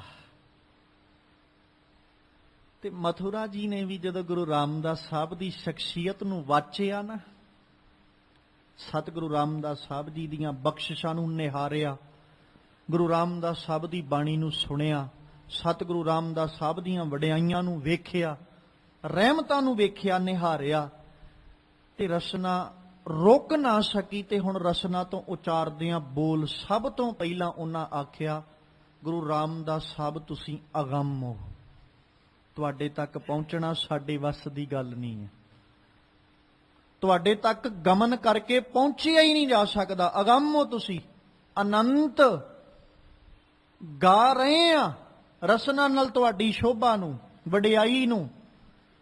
ਸਿਰਫ ਇਹੀ ਕਹਿ ਸਕਦੇ ਆ ਕਿ ਤੁਹਾਡੀ ਸ਼ਖਸੀਅਤ ਦਾ ਕਿਣਕਾ ਮਾਤਰ ਬਿਆਨ ਕਰਨ ਲੱਗੇ ਆ, ਮਤਾਂ ਮਨਾਂ ਵਿੱਚ ਹੰਕਾਰ ਆ ਜਾਏ। ਗੁਰੂ ਰਾਮਦਾਸ ਪਾਤਸ਼ਾਹ ਜੀ ਤੁਹਾਡੀ ਹਸਤੀ ਐਡੀ ਵੱਡੀ ਹੈ ਕਿ ਤੁਹਾਡੇ ਅੰਤ ਬਾਰੇ ਕਦੇ ਜਾਣਿਆ ਹੀ ਨਹੀਂ ਜਾ ਸਕਦਾ, ਕਿਉਂਕਿ ਤੁਸੀਂ ਅਨੰਤ ਹੋ, ਅਗੰਮ, ਅਨੰਤ, ਅਨਾਦ। ਸ਼ੁਰੂ ਤੋਂ ਉਹ ਸਤਿਗੁਰੂ ਪਾਤਸ਼ਾਹ ਤੁਸੀਂ, ਜਿੱਥੇ ਅਗੰਮ ਹੋ, ਅਨੰਤ ਹੋ, ਅਨਾਦ ਹੋ, ਆਦ ਹੋ, ਜਿਸ ਕੋਈ ਨਾ ਜਾਣੈ, ਜਿਹਨੂੰ ਕੋਈ ਨਹੀਂ ਜਾਣ ਸਕਦਾ। ਰੱਬ ਨੂੰ ਨਾ ਅਸੀਂ ਜਿੱਥੋਂ ਪੈਦਾ ਹੋਏ ਉੱਥੋਂ ਕੀ ਜਾਣਨਾ ਸ਼ੁਰੂ ਕਰ ਲਿਆ। ਸ਼ੁਰੂਆਤ ਵਿੱਚ ਅਸੀਂ ਸਿਰਫ ਇਹੀ ਕਹਿ ਸਕਦੇ ਹਾਂ ਜੀ ਰੱਬ ਬੜੀ ਪਹਿਲਾਂ ਤੋਂ ਹੈ, ਬਸ ਸਾਡੇ ਕੋਲ ਆਹੀ ਸ਼ਬਦ ਹੈ। ਇਹ ਤੋਂ ਬਿਨਾ ਸਾਡੇ ਕੋਲ ਕੋਈ ਸ਼ਬਦ, ਕੋਈ ਲਫ਼ਜ਼ ਨਹੀਂ ਜਿਹੜਾ ਅਸੀਂ ਰੱਬ ਲਈ ਵਰਤ ਸਕਦੇ ਹਾਂ ਵੀ ਰੱਬ ਬਹੁਤ ਪਹਿਲਾਂ ਤੋਂ ਹੈ। ਇਹ ਤੋਂ ਬਿਨਾ ਕੀ ਸ਼ਬਦ ਵਰਤਾਂਗੇ ਅਸੀਂ? ਹੈ ਹੀ ਨਹੀਂ ਸਾਡੇ ਕੋਲ ਕੋਈ ਲਫ਼ਜ਼ ਹੀ ਨਹੀਂ ਹੈ ਕੋਈ। ਤੇ ਗੁਰੂ ਰਾਮਦਾਸ ਸਾਹਿਬ ਜੀ ਤੁਸੀਂ ਰੱਬ ਹੋ। ਜੇ ਰੱਬ ਅਗੰਮ ਹੈ ਤੇ ਤੁਸੀਂ ਵੀ ਅਗੰਮ ਹੋ। ਰੱਬ ਅਨੰਤ ਹੈ। ਅੱਜ ਤੱਕ ਰੱਬ ਨੂੰ ਗਾਉਣ ਵਾਲੇ ਬੜੇ ਆਏ, ਬੜਿਆਂ ਨੇ ਰੱਬ ਨੂੰ ਗਾਵਿਆ, ਪਰ ਰੱਬ ਦਾ ਅੰਤ ਕਿਸੇ ਨੂੰ ਨਜ਼ਰ ਨਹੀਂ ਆਇਆ। ਸਤਿਗੁਰੂ ਰਾਮਦਾਸ, ਜੇ ਰੱਬ ਦਾ ਅੰਤ ਨਹੀਂ ਨਾ ਕਿਸੇ ਨੂੰ ਲੱਭਿਆ, ਅਨੰਤ, ਤੁਸੀਂ ਵੀ ਅਨੰਤ ਹੋ, ਅਨਾਦ ਹੋ ਤੁਸੀਂ ਵੀ, ਆਦ ਹੋ, ਜਿਸ ਕੋਈ ਨਾ ਜਾਣੇ। ਉਹ ਹਸਤੀ ਹੈ ਤੁਹਾਡੀ ਜਿਸ ਹਸਤੀ ਨੂੰ ਕੋਈ ਵੀ ਜਾਣ ਨਹੀਂ ਸਕਦਾ। ਸੇਵ ਬਿਰੰਚ ਧਰ ਧਿਆਨ, ਨਿਤ ਹੈ ਜਿਸ ਵੇਦ ਬਖਾਣੈ। ਫਿਰ ਜਿਸ ਦਾ ਧਿਆਨ, ਫਿਰ ਉਸੇ ਤਰ੍ਹਾਂ ਜਿਵੇਂ ਭੱਟ ਗਯੰਦ ਜੀ ਨੇ ਆਖਿਆ ਸੀ ਨਾ, ਮਾਨੈ ਬ੍ਰਹਮਾਦਿਕ ਰੁਦਰਾਦਿਕ, ਕਾਲ ਕਾ ਕਾਲ ਨਿਰੰਜਨ ਜਚਨਾ। ਉਦਾਂ ਹੀ ਭੱਟ ਮਥੁਰਾ ਜੀ ਕਹਿ ਰਹੇ, ਕਹਿੰਦੇ ਸ਼ਿਵ ਬਿਰੰਚ, ਬਿਰੰਚ ਲਫ਼ਜ਼ ਵਰਤਿਆ ਗਿਆ ਬ੍ਰਹਮਾ ਜੀ ਦੇ ਲਈ। ਕਹਿੰਦੇ ਸ਼ਿਵ ਔਰ ਬ੍ਰਹਮਾ ਜੀ ਧਰ ਧਿਆਨ, ਰੋਜ਼ ਧਿਆਨ ਧਰਦੇ, ਨਿਤ ਹੈ, ਨਿਤਾ ਪ੍ਰਤੀ ਸਦਾ ਹੀ। ਜਿਸ ਵੇਦ ਵਖਾਣੈ, ਤੁਸੀਂ ਉਹ ਹਸਤੀ ਹੋ ਜਿਸ ਹਸਤੀ ਨੂੰ ਧਾਰਮਿਕ ਗ੍ਰੰਥ ਵੀ ਗਾ ਰਹੇ ਨੇ। ਤੁਹਾਡੀ ਸ਼ਖਸੀਅਤ ਉਹ ਹੈ ਜਿਸ ਸ਼ਖਸੀਅਤ ਦੇ ਬਾਰੇ ਵਿੱਚ ਧਾਰਮਿਕ ਗ੍ਰੰਥ ਵੀ ਬਿਆਨ ਕਰ ਰਹੇ। ਇਕੱਲੇ ਵੇਦਾਂ ਦੀ ਗੱਲ ਨਹੀਂ, ਬਾਕੀ ਵੀ ਜਦੋਂ ਆਪਾਂ ਧਾਰਮਿਕ ਗ੍ਰੰਥਾਂ ਦੀ ਬਾਤ ਕਰਾਂਗੇ ਤੇ ਉਹਨਾਂ ਕੀ ਕੀਤਾ, ਉਹਨਾਂ ਵੀ ਤੇ ਅਕਾਲ ਪੁਰਖ ਪਰਮੇਸ਼ਵਰ ਦੀ ਹੀ ਬਾਤ ਕੀਤੀ ਨਾ, ਉਹਦਾ ਹੀ ਐਕਸਪਲੇਨ, ਉਹਨੂੰ ਹੀ ਡਿਫਾਈਨ ਕਰਨ ਦੀ, ਉਹਨੂੰ ਪਰਿਭਾਸ਼ਿਤ ਕਰਨ ਦੀ ਕੋਸ਼ਿਸ਼ ਕੀਤੀ, ਯਤਨ ਕੀਤਾ। ਧਾਰਮਿਕ ਗ੍ਰੰਥਾਂ ਦੇ ਰਾਹੀਂ ਜਦੋਂ ਵੀ ਬਿਆਨ ਕੀਤਾ ਗਿਆ, ਧਾਰਮਿਕ ਗ੍ਰੰਥਾਂ ਨੇ ਕਿਹਨੂੰ ਬਿਆਨ ਕੀਤਾ? ਅਕਾਲ ਪੁਰਖ ਪਰਮੇਸ਼ਵਰ ਨੂੰ। ਸਤਿਗੁਰੂ ਰਾਮਦਾਸ ਜੀ, ਬ੍ਰਹਮਾ ਜੀ ਵਰਗੇ, ਸ਼ਿਵ ਜੀ ਵਰਗੇ ਤੁਹਾਡਾ ਧਿਆਨ ਧਰਦੇ ਨੇ ਤੇ ਨਿਤ ਹੈ ਜਿਸ ਵੇਦ ਬਖਾਣੇ, ਉਹ ਨਿਤਾ ਪ੍ਰਤੀ ਉਹ ਵੀ ਧਿਆਨ ਧਰਦੇ ਨੇ ਤੇ ਨਿਤਾ ਪ੍ਰਤੀ ਧਾਰਮਿਕ ਗ੍ਰੰਥ ਵੀ ਤੁਹਾਡਾ ਵਿਖਿਆਨ ਕਰਦੇ, ਤੁਹਾਡੀ ਸ਼ੋਭਾ ਗਾਉਂਦੇ, ਤੁਹਾਡੀ ਵਡਿਆਈ ਧਾਰਮਿਕ ਗ੍ਰੰਥ ਵੀ ਕਰਦੇ ਹਨ। ਨਿਰੰਕਾਰ ਨਿਰਵੈਰ ਅਵਰ ਨਹੀਂ ਦੂਸਰ ਕੋਈ, ਭੰਜਨ ਗੜਨ ਸਮੱਥ ਤਰਨ ਤਾਰਨ ਪ੍ਰਭ ਸੋਈ। ਫਿਰ ਮਾਲਕ ਜੀ ਕਹਿੰਦੇ, ਭੱਟ ਜੀ, ਗੁਰੂ ਸਾਹਿਬ ਦੀ ਵਡਿਆਈ ਹੈ, ਅਕਾਲ ਪੁਰਖ ਪਰਮੇਸ਼ਵਰ ਦੀ ਸ਼ੋਭਾ, ਗੁਰੂ ਰਾਮਦਾਸ ਸਾਹਿਬ ਨੂੰ ਜਾਣਦਿਆਂ ਹੋਇਆਂ ਅਕਾਲ ਪੁਰਖ ਪਰਮੇਸ਼ਵਰ ਉਹਨਾਂ ਦੀ ਵਡਿਆਈ, ਉਹਨਾਂ ਦੀ ਉਹ ਸ਼ੋਭਾ ਕਰਦੇ ਆ। ਫਿਰ ਜ਼ਿਕਰ ਕਰਦੇ, ਕਹਿੰਦੇ ਅਕਾਲ ਪੁਰਖ ਉਹ ਪਰਮੇਸ਼ਵਰ ਜਿਹੜਾ ਨਿਰੰਕਾਰ, ਆਕਾਰ ਤੋਂ ਰਹਿਤ ਹੈ, ਨਿਰਵੈਰ, ਜਿਹਦਾ ਕਿਸੇ ਨਾਲ ਵੈਰ ਨਹੀਂ, ਵੈਰ ਭਾਵ ਨਹੀਂ, ਜਿਹਦੇ ਕੋਲ ਨਹੀਂ ਹੈ, ਅਵਰ ਨਹੀਂ ਦੂਸਰ ਕੋਈ, ਉਹਦੇ ਵਰਗਾ ਦੂਜਾ ਕੋਈ ਨਹੀਂ ਹੈ, ਕਿਉਂਕਿ ਸਾਰੇ ਆਕਾਰ ਵਿੱਚ ਨੇ। ਹਰ ਇੱਕ ਜੀਵ ਦਾ ਕੋਈ ਨਾ ਕੋਈ ਆਕਾਰ ਹੈ। ਕਿ ਰੱਬ ਦਾ ਕਿਸੇ ਨੇ ਆਕਾਰ ਅੱਜ ਤੱਕ ਵੇਖਿਆ? ਨਹੀਂ। ਜਿੱਥੇ ਰੱਬ ਦਾ ਆਕਾਰ ਨਹੀਂ ਹੈ ਨਾ, ਬੰਦਾ ਜਿੰਨਾ ਮਰਜ਼ੀ ਕਹੀ ਜਾਏ ਕਿ ਮੈਂ ਨਿਰਵੈਰ ਹਾਂ, ਪਰ ਫਿਰ ਵੀ ਕਿਤੇ ਨਾ ਕਿਤੇ ਜਾ ਕੇ ਇਹਦੇ ਹਿਰਦੇ 'ਚ ਵੈਰ ਉਪਜ ਪੈਂਦਾ। ਕਿਉਂ? ਕਿਉਂਕਿ ਵੈਰ ਭਾਵਨਾ ਰੱਖ ਕੇ ਬੈਠਾ ਹੈ। ਇਹਦੇ ਹਿਰਦੇ 'ਚ ਵੈਰ ਭਾਵਨਾ ਹੈ। ਕਿਤੇ ਕਹਿ ਸਕਦੇ ਹਾਂ ਕਿ ਕੁਝ ਸਮਾਂ ਉਹ ਵੈਰ ਭਾਵਨਾ ਨਹੀਂ ਉਪਜੀ, ਬਾਤ ਵੱਖਰੀ ਹੈ, ਪਰ ਜਦੋਂ ਸਾਰੇ ਸਮਾਜ ਨਾਲ ਬਣਾ ਕੇ ਬੈਠਾ ਨਾ, ਉਹਨਾਂ ਪ੍ਰਤੀ ਮਨ ਵਿੱਚ ਵੈਰ ਉਪਜ ਪੈਂਦਾ ਹੈ। ਜਿਹੜੇ ਜੀਵ ਇਹਦਾ ਚੰਗਾ ਕਰਨ ਦੀ ਬਜਾਏ ਕਿਤੇ ਕੋਈ ਪਤਾ ਲੱਗ ਜੇ ਨਾ ਮੇਰਾ ਮਾੜਾ ਕਰਨ ਦੀ ਸੋਚ ਰਿਹਾ, ਉਦੋਂ ਹੀ ਵੈਰ ਭਾਵਨਾ ਪੈਦਾ ਹੋ ਜਾਂਦੀ। ਮਨੁੱਖ ਜਿੰਨਾ ਮਰਜ਼ੀ ਆਖੀ ਚੱਲੇ ਕਿ ਮੈਂ ਨਿਰਵੈਰ ਹਾਂ, ਪਰ ਕਦੇ ਇਹ ਨਿਰਵੈਰ ਨਹੀਂ ਬਣ ਸਕਦਾ ਉਹਨਾਂ ਸਮਾਂ ਜਿੰਨਾ ਚਿਰ ਇਹ ਨਿਰਵੈਰ ਦੇ ਨਾਲ ਜੁੜ ਨਹੀਂ ਜਾਂਦਾ। ਜਿੱਦਣ ਨਿਰਵੈਰ ਨਾਲ ਜੁੜ ਗਿਆ ਉਦਣ ਵੈਰ ਮੁੱਕ ਜਾਏਗਾ, ਉਹ ਬਾਤ ਵੱਖਰੀ ਹੈ। ਪਰ ਜਿੰਨਾ ਚਿਰ ਨਿਰਵੈਰ ਤੋਂ ਵੱਖਰਾ, ਉਹਨਾਂ ਚਿਰ ਜੀਵ ਜਿਵੇਂ ਮਰਜ਼ੀ ਢੰਡੋਰਾ ਪਿਟਵਾਈ ਜਾਏ ਕਿ ਮੈਂ ਨਿਰਵੈਰ ਹਾਂ, ਇਹ ਕਦੇ ਨਿਰਵੈਰ ਨਹੀਂ ਜੇ ਹੋ ਸਕਦਾ। ਖੈਰ, ਸਤਿਗੁਰੂ ਪਾਤਸ਼ਾਹ ਜੀ ਦੇ ਸਨਮੁਖ ਖੜੋਤੇ ਭੱਟ ਮਥੁਰਾ ਜੀ ਕਹਿੰਦੇ, ਮਾਲਕ ਜੀ, ਨਿਰੰਕਾਰ ਨਿਰਵੈਰ ਅਵਰ ਨਹੀਂ ਦੂਸਰ ਕੋਈ, ਕੋਈ ਦੂਜਾ ਨਹੀਂ ਜਿਹੜਾ ਨਿਰਕਾਰ ਵੀ ਹੋਵੇ ਤੇ ਨਿਰਵੈਰ ਵੀ ਹੋਵੇ, ਜਿਹੜਾ ਭੰਜਨ ਗੜਨ ਸਮਰਥ, ਭੰਜਨ ਨਾਸ਼ ਕਰਨ, ਗੜਨ ਮਤਲਬ ਘੜਨ ਦੇ ਸਮਰੱਥ, ਜਿਹੜਾ ਤਰਨ ਤਾਰਨ ਪ੍ਰਭ ਸੋਈ, ਉਹ ਅਕਾਲ ਪੁਰਖ ਪਾਤਸ਼ਾਹ ਜਿਹੜਾ ਤਾਰਨ ਦੇ ਸਮਰੱਥ ਹੈ। ਜਹਾਜ਼ ਰੂਪ ਬਣ ਕੇ ਗੁਰੂ ਰਾਮਦਾਸ ਸਾਹਿਬ ਜੀ, ਤੁਸੀਂ ਸਮਾਜ ਨੂੰ ਤਾਰਨ ਦੇ ਸਮਰੱਥ ਹੋ, ਜਹਾਜ਼ ਰੂਪ ਭੰਜਣ ਤੇ ਘੜਨ ਦੇ ਸਮਰੱਥ ਹੋ। ਤੁਸੀਂ ਜੀਵ ਨੂੰ ਭੰਨ ਵੀ ਸਕਦੇ ਹੋ, ਰਚਨਾ ਨੂੰ ਭੰਨ ਵੀ ਸਕਦੇ ਹੋ ਤੇ ਰਚਨਾ ਰਚ ਵੀ ਸਕਦੇ ਹੋ। ਇਹ ਸਾਰੇ ਦੀ ਸਾਰੀ ਤਾਕਤ ਬਲ ਤੁਹਾਡੇ ਕੋਲ ਹੈ। ਨਾਨਾ ਪ੍ਰਕਾਰ ਜਿਨ ਜਗ ਕੀਓ, ਜਨ ਮਥੁਰਾ ਰਸਨਾ ਰਸੈ, ਸ੍ਰੀ ਸਤ ਨਾਮ ਕਰਤਾ ਪੁਰਖ, ਗੁਰ ਰਾਮਦਾਸ ਚਿਤ ਹੈ ਬਸੈ। ਫਿਰ ਕਹਿੰਦੇ ਨਾਨਾ ਪ੍ਰਕਾਰ ਜਿਨ ਜਗ ਕੀਓ, ਜਿਹਨੇ ਬੜੀ ਕਿਸਮਾਂ ਦਾ ਅਲੱਗ ਅਲੱਗ ਰੂਪਾਂ ਵਿੱਚ, ਅਲੱਗ ਅਲੱਗ ਰੰਗਾਂ ਦੇ ਵਿੱਚ ਉਹਨੇ ਰਚਨਾ ਰਚੀ। ਸਮਾਜ ਇੱਕ ਰੰਗ ਦਾ ਨਹੀਂ ਹੈ। ਇੱਥੇ ਰੰਗ ਸਮਝ ਹੀ ਨਹੀਂ ਆਉਂਦੇ ਸਮਾਜ ਦੇ ਕਿ ਅਸਲ ਵਿੱਚ ਰੰਗ ਸਮਾਜ ਦਾ ਹੈ ਕੀ। ਇਹ ਨਾਨਾ ਪ੍ਰਕਾਰ ਦੀਆਂ ਕਿਸਮਾਂ ਨੇ, ਕਈ ਤਰ੍ਹਾਂ ਦੀ। ਨਾਨਾ ਪ੍ਰਕਾਰ ਜਿਨ ਜਗ ਕੀਓ, ਜਿਨੇ ਕਈ ਕਿਸਮਾਂ ਦਾ ਜਗਤ ਜਿਹੜਾ ਉਹ ਰਚਿਆ। ਕਹਿੰਦੇ ਜਨ ਮਥੁਰਾ, ਆ ਦਾਸ ਮਥੁਰਾ ਰਸਨਾ ਰਸੈ, ਆਪਣੀ ਰਸਨਾ ਨਾਲ ਉਹਦਾ ਰਸ ਲੈਂਦਾ, ਉਹਨੂੰ ਸਿਮਰਦਾ, ਉਹਨੂੰ ਚੇਤੇ ਕਰਦਾ। ਸ਼੍ਰੀ ਸਤਨਾਮ ਕਰਤਾ ਪੁਰਖ, ਉਹ ਜਿਹੜਾ ਸਦੀਵ ਹੋਂਦ ਵਾਲਾ, ਜਿਹਦਾ ਨਾਮ ਸਦਾ ਰਹਿਣ ਵਾਲਾ, ਸਾਰੇ ਦੀ ਸਾਰੀ ਰਚਨਾ ਨੂੰ ਰਚਣ ਵਾਲਾ ਤੇ ਵਿੱਚ ਵਸਣ ਵਾਲਾ ਰਚਨਾ ਦੇ ਗੁਰੂ ਰਾਮਦਾਸ ਚਿਤ ਹੈ ਬਸੈ, ਉਹੀ ਪਰਮਾਤਮਾ ਗੁਰੂ ਰਾਮਦਾਸ ਜੀ ਦੇ ਹਿਰਦੇ ਵਿੱਚ ਵਸਦਾ ਹੈ। ਪਹਿਲੋਂ ਵਡਿਆਈ ਕੀਤੀ ਰੱਬ ਦੀ, ਇੱਕ ਇੱਕ ਸ਼ਬਦ, ਇੱਕ ਇੱਕ ਬੋਲ ਰੱਬ ਦੀ ਸ਼ੋਭਾ ਵਿੱਚ, ਉਸੇ ਰੱਬ ਦੀ ਵਡਿਆਈ ਕਰਦਿਆਂ ਗੁਰੂ ਰਾਮਦਾਸ ਸਾਹਿਬ ਦੀ ਸ਼ੋਭਾ ਵੀ ਨਾਲ, ਤੇ ਅਖੀਰ 'ਚ ਆ ਕੇ ਭੱਟ ਮਥੁਰਾ ਜੀ ਕਹਿ ਦਿੰਦੇ, ਉਹ ਅਕਾਲ ਪੁਰਖ ਪਰਮੇਸ਼ਵਰ ਜਿਹੜਾ ਅਗੰਮ ਹੈ, ਅਨੰਤ ਹੈ, ਅਨਾਦ ਹੈ, ਆਦ ਹੈ, ਜਿਹਨੂੰ ਬ੍ਰਹਮਾ ਜੀ, ਸ਼ਿਵ ਜੀ ਵਰਗੇ ਵੀ ਚੇਤੇ ਕਰਦੇ ਨੇ, ਵੇਦਾਂ ਨੇ ਵੀ ਜਿਹਨੂੰ ਵਿਖਿਆਨ ਕੀਤਾ, ਜਿਹਦਾ ਕੋਈ ਆਕਾਰ ਨਹੀਂ, ਜਿਹੜਾ ਨਿਰਵੈਰ ਹੈ, ਜਿਹਦੇ ਵਰਗਾ ਦੂਜਾ ਕੋਈ ਨਹੀਂ, ਜਿਹੜਾ ਭੰਨਣ ਤੇ ਘੜਨ ਦੇ ਸਮਰੱਥ ਹੈ, ਤਾਰਨ ਦੇ ਸਮਰੱਥ ਹੈ, ਉਹ ਜਿਹਨੇ ਸਾਰੇ ਦੇ ਸਾਰੇ ਸਮਾਜ ਦੀ ਰਚਨਾ ਅਲੱਗ-ਅਲੱਗ ਰੰਗਾਂ ਵਿੱਚ ਕੀਤੀ, ਤੇ ਉਸ ਨੂੰ ਮਥੁਰਾ ਵੀ ਆਪਣੀ ਰਚਨਾ ਨਾਲ ਸਿਮਰਦਾ। ਕਵੀ ਜੀ ਕਹਿੰਦੇ ਮੈਂ ਵੀ ਸਿਮਰਦਾ, ਭੱਟ ਜੀ ਆਖਰੇ ਕਹਿੰਦੇ ਉਹੀ ਅਕਾਲ ਪੁਰਖ ਪਰਮੇਸ਼ਵਰ ਗੁਰੂ ਰਾਮਦਾਸ ਸਾਹਿਬ ਦੇ ਹਿਰਦੇ ਵਿੱਚ ਵੀ ਵਸਦਾ ਹੈ। ਮਤਲਬ ਗੁਰੂ ਰਾਮਦਾਸ ਸਾਹਿਬ ਜੀ ਆਪਣੇ ਹਿਰਦੇ ਵਿੱਚ ਜੇ ਆਰਾਧਦੇ ਨੇ ਤੇ ਉਹ ਅਕਾਲ ਪੁਰਖ ਪਰਮੇਸ਼ਵਰ ਨੂੰ ਆਰਾਧਦੇ ਬਜਾਏ ਕਿਸੇ ਹੋਰ ਦੇ।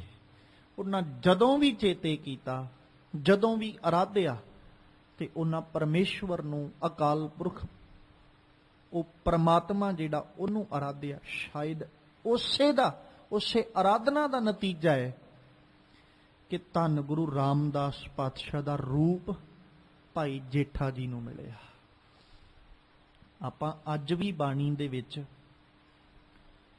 ਇਸ ਬਾਤ ਨੂੰ ਕਈ ਵਾਰ ਗੁਰਬਾਣੀ ਪੜ੍ਹਦਿਆਂ, ਵਿਚਾਰਦਿਆਂ, ਸਤਿਗੁਰੂ ਜੀ ਦੇ ਇਹ ਸਿੱਖਿਆ, ਇਹ ਬੋਲ ਆਪਾਂ ਆਮ ਕਰਕੇ ਆਪਣੀ ਸ਼ਬਦਾਵਲੀ ਵਿੱਚ ਵੀ ਵਰਤ ਲੈਂਦੇ ਹਾਂ ਕਿ ਜਦੋਂ ਵੀ ਕਿਸੇ ਵਸਤੂ ਪਦਾਰਥ ਦੀ ਲੋੜ ਹੁੰਦੀ ਹੈ, ਜੇ ਅਕਾਲ ਪੁਰਖ ਅੱਗੇ ਅਰਦਾਸ ਕਰੀਏ ਤੇ ਮਿਲ ਜਾਂਦੀ ਹੈ, ਜਾਂ ਰੱਬ ਦੀ ਆਰਾਧਨਾ ਕਰੀਏ ਤੇ ਰੱਬ ਆਪ ਤਰੁੱਠ ਕੇ ਦਾਤ ਝੋਲੀ ਵਿੱਚ ਪਾ ਦਿੰਦਾ ਹੈ। ਉਹ ਤੇ ਉਸ ਵਕਤ ਜਦੋਂ ਅਸੀਂ ਮੰਗਦੇ ਹਾਂ, ਫਿਰ ਉਹ ਕੀ ਦਿੰਦਾ? ਜੋ ਅਸੀਂ ਮੰਗਿਆ ਉਹ ਦਿੰਦਾ ਹੈ। ਤੇ ਸਤਿਗੁਰੂ ਦੀ ਬਾਣੀ ਇਸ ਗੱਲ ਦੀ ਪ੍ਰੋੜਤਾ ਕਰਦੀ, ਜਦੋਂ ਬਿਨਾਂ ਮੰਗਿਆ ਉਹਦੀ ਆਰਾਧਨਾ ਕਰੀਦੀ ਹੈ ਨਾ, ਫਿਰ ਉਹ ਦੁਨੀਆ ਦੀ ਹਰ ਦਾਤ ਝੋਲੀ ਵਿੱਚ ਪਾਉਂਦਾ। ਜਦੋਂ ਕਿਸੇ ਖਾਸ ਵਸਤੂ ਨੂੰ ਮੰਗ ਕੇ ਅਸੀਂ ਆਰਾਧਨਾ ਕਰਦੇ ਹਾਂ, ਉਹੀ ਵਸਤੂ ਮਿਲਦੀ ਜੋ ਮੰਗਿਆ। ਜਦੋਂ ਬਿਨ ਇੱਛਾ, ਬਿਨ ਕਿਸੇ ਤਰ੍ਹਾਂ ਦੀ ਆਸ ਰੱਖ ਕੇ ਆਰਾਧਨਾ ਕਰਦੇ ਹਾਂ, ਉਦੋਂ ਉਹ ਮਿਲਦਾ ਜੋ ਸਮਾਜ ਵਿੱਚ ਉਹਨੇ ਸਾਰੇ ਦਾ ਸਾਰਾ ਸਿਰਜਿਆ, ਬਣਾਇਆ। ਤੇ ਭਾਈ ਜੇਠੇ ਨੇ ਜਿੱਦਣ ਆਰਾਧਿਆ ਸੀ ਨਾ, ਉਹਨੇ ਇਹ ਸੋਚ ਕੇ ਨਹੀਂ ਸੀ ਆਰਾਧਿਆ ਕਿ ਅਕਾਲ ਪੁਰਖ ਪਰਮੇਸ਼ਵਰ ਜੀ, ਮੈਂ ਦੁਨੀਆ ਦਾ ਬੜਾ ਵੱਡਾ ਮਨੁੱਖ ਬਣ ਜਾ। ਉਹਨਾਂ ਨੇ ਸਿਰਫ ਆਸਰਾ, ਆਧਾਰ ਅਕਾਲ ਪੁਰਖ ਨੂੰ ਜਾਣਦਿਆਂ, ਸਹਾਰਾ ਜਾਣਦਿਆਂ ਆਰਾਧਿਆ। ਤੇ ਰੱਬ ਨੇ ਜਿੱਦਣ ਆਸਰਾ, ਸਹਾਰਾ ਦਿੱਤਾ, ਇੰਨੀ ਕੁ ਵਡਿਆਈ ਦੇ ਕੇ ਨਿਵਾਜਿਆ ਕਿ ਉਹੀ ਭਾਈ ਜੇਠਾ ਜੀ ਨੇ ਗੁਰੂ ਅਮਰਦਾਸ ਸਾਹਿਬ ਨੇ ਗੁਰੂ ਰਾਮਦਾਸ ਬਣਾ ਕੇ ਸਥਾਪਿਤ ਕੀਤਾ। ਫਿਰ ਉਸੇ ਸਥਾਪਨਾ ਨੂੰ ਵੇਖਦਿਆਂ ਆਪਾਂ ਜਦੋਂ ਵੀ ਗੁਰੂ ਰਾਮਦਾਸ ਸਾਹਿਬ ਦੀ ਬਾਤ ਕਰਦੇ ਹਾਂ, ਤੇ ਇਹਨਾਂ ਬਚਨਾਂ ਤੋਂ ਕਦੇ ਮੁਨਕਰ ਨਹੀਂ ਹੋ ਸਕਦੇ ਜਿਹੜੇ ਗੁਰੂ ਰਾਮਦਾਸ ਸਾਹਿਬ ਨੇ ਲਫ਼ਜ਼ ਵਰਤੇ ਸਨ, ਜੋ ਹਮਰੀ ਬਿਦ ਹੋਤੀ ਮੇਰੇ ਸਤਿਗੁਰਾ, ਸਾ ਬਿਦ ਤੁਮ ਹਰ ਜਾਨੋ ਆਪੇ। ਹਰ ਕੁਛ ਜਾਣਦੇ ਹੋ ਤੁਸੀਂ, ਕਿੱਦਾਂ ਦਾ ਜੀਵਨ ਸੀ, ਕਿੱਦਾਂ ਦੇ ਹਾਲਾਤ ਸਨ, ਕਿੱਦਾਂ ਦਾ ਸਮਾਂ ਸੀ, ਕਿੱਦਾਂ ਦੀ ਅਵਸਥਾ ਸੀ, ਤੇ ਸਮਾਜ ਵਿੱਚ ਹਾਲਾਤ ਕਿੱਦਾਂ ਦੇ ਸਨ। ਸਤਿਗੁਰੂ ਤੁਸੀਂ ਸਾਰਾ ਕੁਝ ਹੀ ਜਾਣਦੇ ਹੋ। ਸਾ ਬਿਦ ਤੁਮ ਹਰ ਜਾਨੋ ਆਪੇ। ਪਰ ਜੇ ਮੈਂ ਟੂਕ ਮਾਤਰ ਗੱਲ ਕਰਾਂ ਨਾ, ਗੁਰੂ ਰਾਮਦਾਸ ਸਾਹਿਬ ਕਹਿੰਦੇ, ਹਮ ਰੁਲਤੇ ਫਿਰਤੇ ਕੋਈ ਬਾਤ ਨਾ ਪੁੱਛਤਾ। ਆ ਸੀ ਹਸਤੀ, ਆ ਪਾਇਆ ਸੀ ਮੇਰੀ, ਪਰ ਮਾਲਕਾ ਜਿਹੜੀ ਤੂੰ ਵਡਿਆਈ ਦਿੱਤੀ ਹੈ ਨਾ, ਉਸ ਵਡਿਆਈ ਦਾ ਕੋਈ ਤੋੜ ਨਹੀਂ ਹੈ, ਕਿਉਂਕਿ ਹਮ ਰੁਲਤੇ ਫਿਰਤੇ ਕੋਈ ਬਾਤ ਨਾ ਪੁੱਛਤਾ। ਗੁਰ ਸਤਿਗੁਰ ਸੰਗ ਕੀਰੇ ਹਮ ਥਾਪੇ। ਉਹਨੇ ਕੀੜਿਆਂ ਨੂੰ ਚੁੱਕ ਕੇ ਬਾਦਸ਼ਾਹ ਬਣਾਇਆ। ਸਤਿਗੁਰੂ ਤੁਸੀਂ ਸਥਾਪਿਤ ਕੀਤਾ, ਧੰਨ ਧੰਨ ਗੁਰੂ ਨਾਨਕ ਜਨ ਕੇਰਾ, ਜਿਤ ਮਿਲਿਆ ਚੂਕੇ ਸਭ ਸੋਗ ਸੰਤਾਪੇ। ਸਾਰੇ ਸੋਗ ਵੀ ਮੁੱਕ ਗਏ, ਸਾਰੇ ਸੰਤਾਪ ਵੀ ਮੁੱਕ ਗਏ। ਅਸੀਂ ਰੁਲਦੇ ਫਿਰਦੇ ਸਾਂ, ਪਰ ਸਤਿਗੁਰਾ ਤੂੰ ਆਪ ਕਿਰਪਾ ਕਰਕੇ ਸਥਾਪਿਤ ਕੀਤਾ। ਜਿੰਨੀ ਵਡਿਆਈ ਦਵਾਈ ਸਤਿਗੁਰਾ ਇਹ ਤੇਰੀ ਹੈ। ਇਸੇ ਕਰਕੇ ਨਾ ਜਿੱਥੇ ਆਪਾਂ ਗੁਰੂ ਰਾਮਦਾਸ ਸਾਹਿਬ ਜੀ ਦੀ ਬਾਤ ਕਰਦੇ ਹਾਂ, ਹੁਣ ਇਹ ਨਹੀਂ ਵੀ ਗੁਰੂ ਰਾਮਦਾਸ ਸਾਹਿਬ ਨੇ ਇਹ ਬਚਨ ਸਿਰਫ ਆਪਣੇ ਲਈ, ਕਿਉਂਕਿ ਗੁਰਬਾਣੀ ਫਸਟ ਪਰਸਨ ਲਈ ਹੈ। ਜਿਹੜਾ ਪੜ੍ਹਦਾ ਉਹਦੇ ਲਈ ਹੈ। ਪੜ੍ਹਨ ਵਾਲਾ ਕਿਤੇ ਆਪਣੇ ਜੀਵਨ 'ਚ ਟੁਕਾ ਕੇ ਵੇਖੇ ਤੇ ਸਹੀ, ਫਿਰ ਆਪਣੀਆਂ ਹਸਤੀਆਂ ਵੱਲ ਝਾਤ ਮਾਰ ਕੇ ਵੇਖਿਓ ਵਡਿਆਈ ਦੇ ਕੌਣ ਰਿਹਾ? ਅਕਾਲ ਪੁਰਖ। ਤੇ ਜੇ ਅਕਾਲ ਪੁਰਖ ਵਡਿਆਈ ਨਾ ਦੇਵੇ, ਸਾਡੇ ਕਰਮਾਂ ਤੇ ਪਰਦਾ ਪਾ ਕੇ ਉਹ ਸਾਡੇ ਕਰਮ ਨਾ ਕੱਜੇ, ਤੇ ਚੇਤੇ ਰੱਖਿਓ ਸ਼ਾਇਦ ਸਮਾਜ ਵਿੱਚ ਰਹਿਣ ਨੂੰ ਥਾਂ ਵੀ ਨਾ ਮਿਲੇ, ਜਿੱਦਾਂ ਦੇ ਹਾਲਾਤ ਨੇ।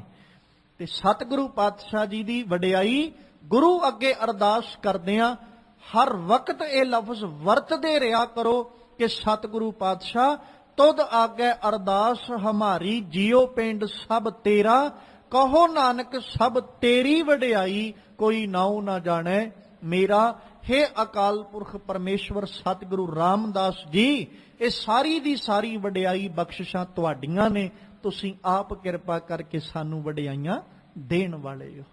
ਤੇ ਇਸ ਗੁਰੂ ਪਾਤਸ਼ਾਹ ਜੀ ਦੀ ਸ਼ੋਭਾ ਕਰਦਿਆਂ ਇਹਨਾਂ ਬੋਲਾਂ ਦੇ ਰਾਹੀਂ ਭੱਟ ਗਯੰਦ ਜੀ ਤੇ ਭੱਟ ਮਥੁਰਾ ਜੀ ਨੇ ਗੁਰੂ ਰਾਮਦਾਸ ਸਾਹਿਬ ਦੀ ਵਡਿਆਈ ਕੀਤੀ ਤੇ ਆਖਿਆ ਅਸੀਂ ਵੀ ਗੁਰੂ ਰਾਮਦਾਸ ਸਾਹਿਬ ਨੂੰ ਅਰਾਧਦੇ ਹਾਂ।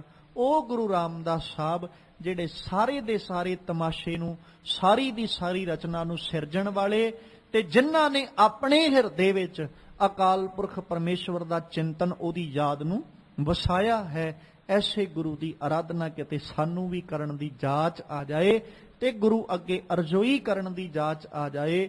ਗੁਰਵਡ ਭਾਗੀ ਪਾਇਆ, ਐਸਾ ਗੁਰਵਡ ਭਾਗੀ ਪਾਇਆ, ਗੁਰਵਡ ਭਾਗੀ ਪਾਇਆ, ਐਸਾ ਗੁਰਵਡ ਭਾਗੀ ਪਾਇਆ।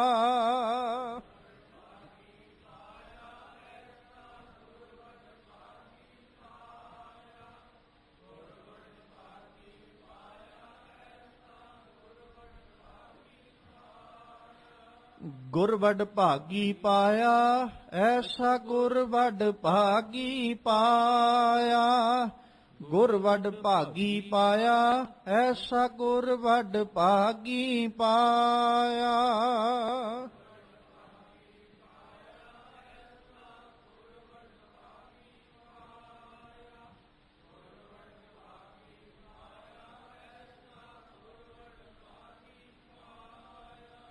ਭੂਲੇ ਮਾਰਗ ਜਿਨ ਹੈ ਬਤਾਇਆ, ਭੂਲੇ ਮਾਰਗ ਜਿਨ ਹੈ ਬਤਾਇਆ,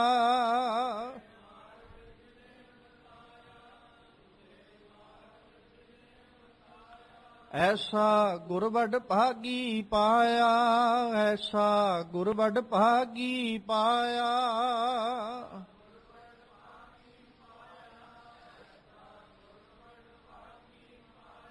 ਗੁਰਵਡ ਭਾਗੀ ਪਾਇਆ, ਐਸਾ ਗੁਰਵਡ ਭਾਗੀ ਪਾਇਆ, ਗੁਰਵਡ ਭਾਗੀ ਪਾਇਆ, ਐਸਾ ਗੁਰਵਡ ਭਾਗੀ ਪਾਇਆ।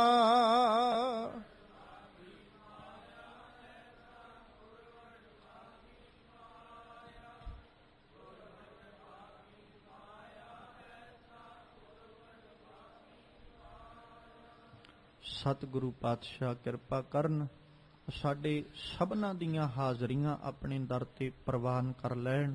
ਆਪਣੇ ਦਰੋਂ ਕਰੋਂ ਗੁਰਸਿੱਖੀ ਜੀਵਨ ਨਾਮ ਦੀਆਂ ਦਾਤਾਂ ਬਖਸ਼ਿਸ਼ ਕਰਕੇ ਨਿਵਾਜਣ, ਤਾਂ ਜੋ ਸਾਡੇ ਵੀ ਇਹ ਲੋਕ ਸੁਖੀਏ, ਪਰਲੋਕ ਸੁਹੇਲੇ। ਨਾਨਕ ਹਰ ਪ੍ਰਭ ਆਪੇ ਮੇਲੇ ਹੋਈਆਂ ਬੇਅੰਤ ਭੁੱਲਾਂ ਦੀ ਖਿਮਾ ਬਖਸ਼ਣੀ। ਆਓ ਅੱਜ ਦੇ ਪਾਵਨ ਬਚਨ ਆਪਣੇ ਹਿਰਦਿਆਂ ਵਿੱਚ ਵਸਾ ਲਈਏ। ਨਾਨਾ ਪ੍ਰਕਾਰ ਜਿਨ ਜਗ ਕੀਓ, ਜਨ ਮਥੁਰਾ ਰਸਨਾ ਰਸੈ, ਸ੍ਰੀ ਸਤ ਨਾਮ ਕਰਤਾ ਪੁਰਖ, ਗੁਰ ਰਾਮਦਾਸ ਚਿਤ ਹੈ ਬਸੈ। ਵਾਹਿਗੁਰੂ ਜੀ ਕਾ ਖਾਲਸਾ, ਵਾਹਿਗੁਰੂ ਜੀ ਕੀ ਫਤਿਹ।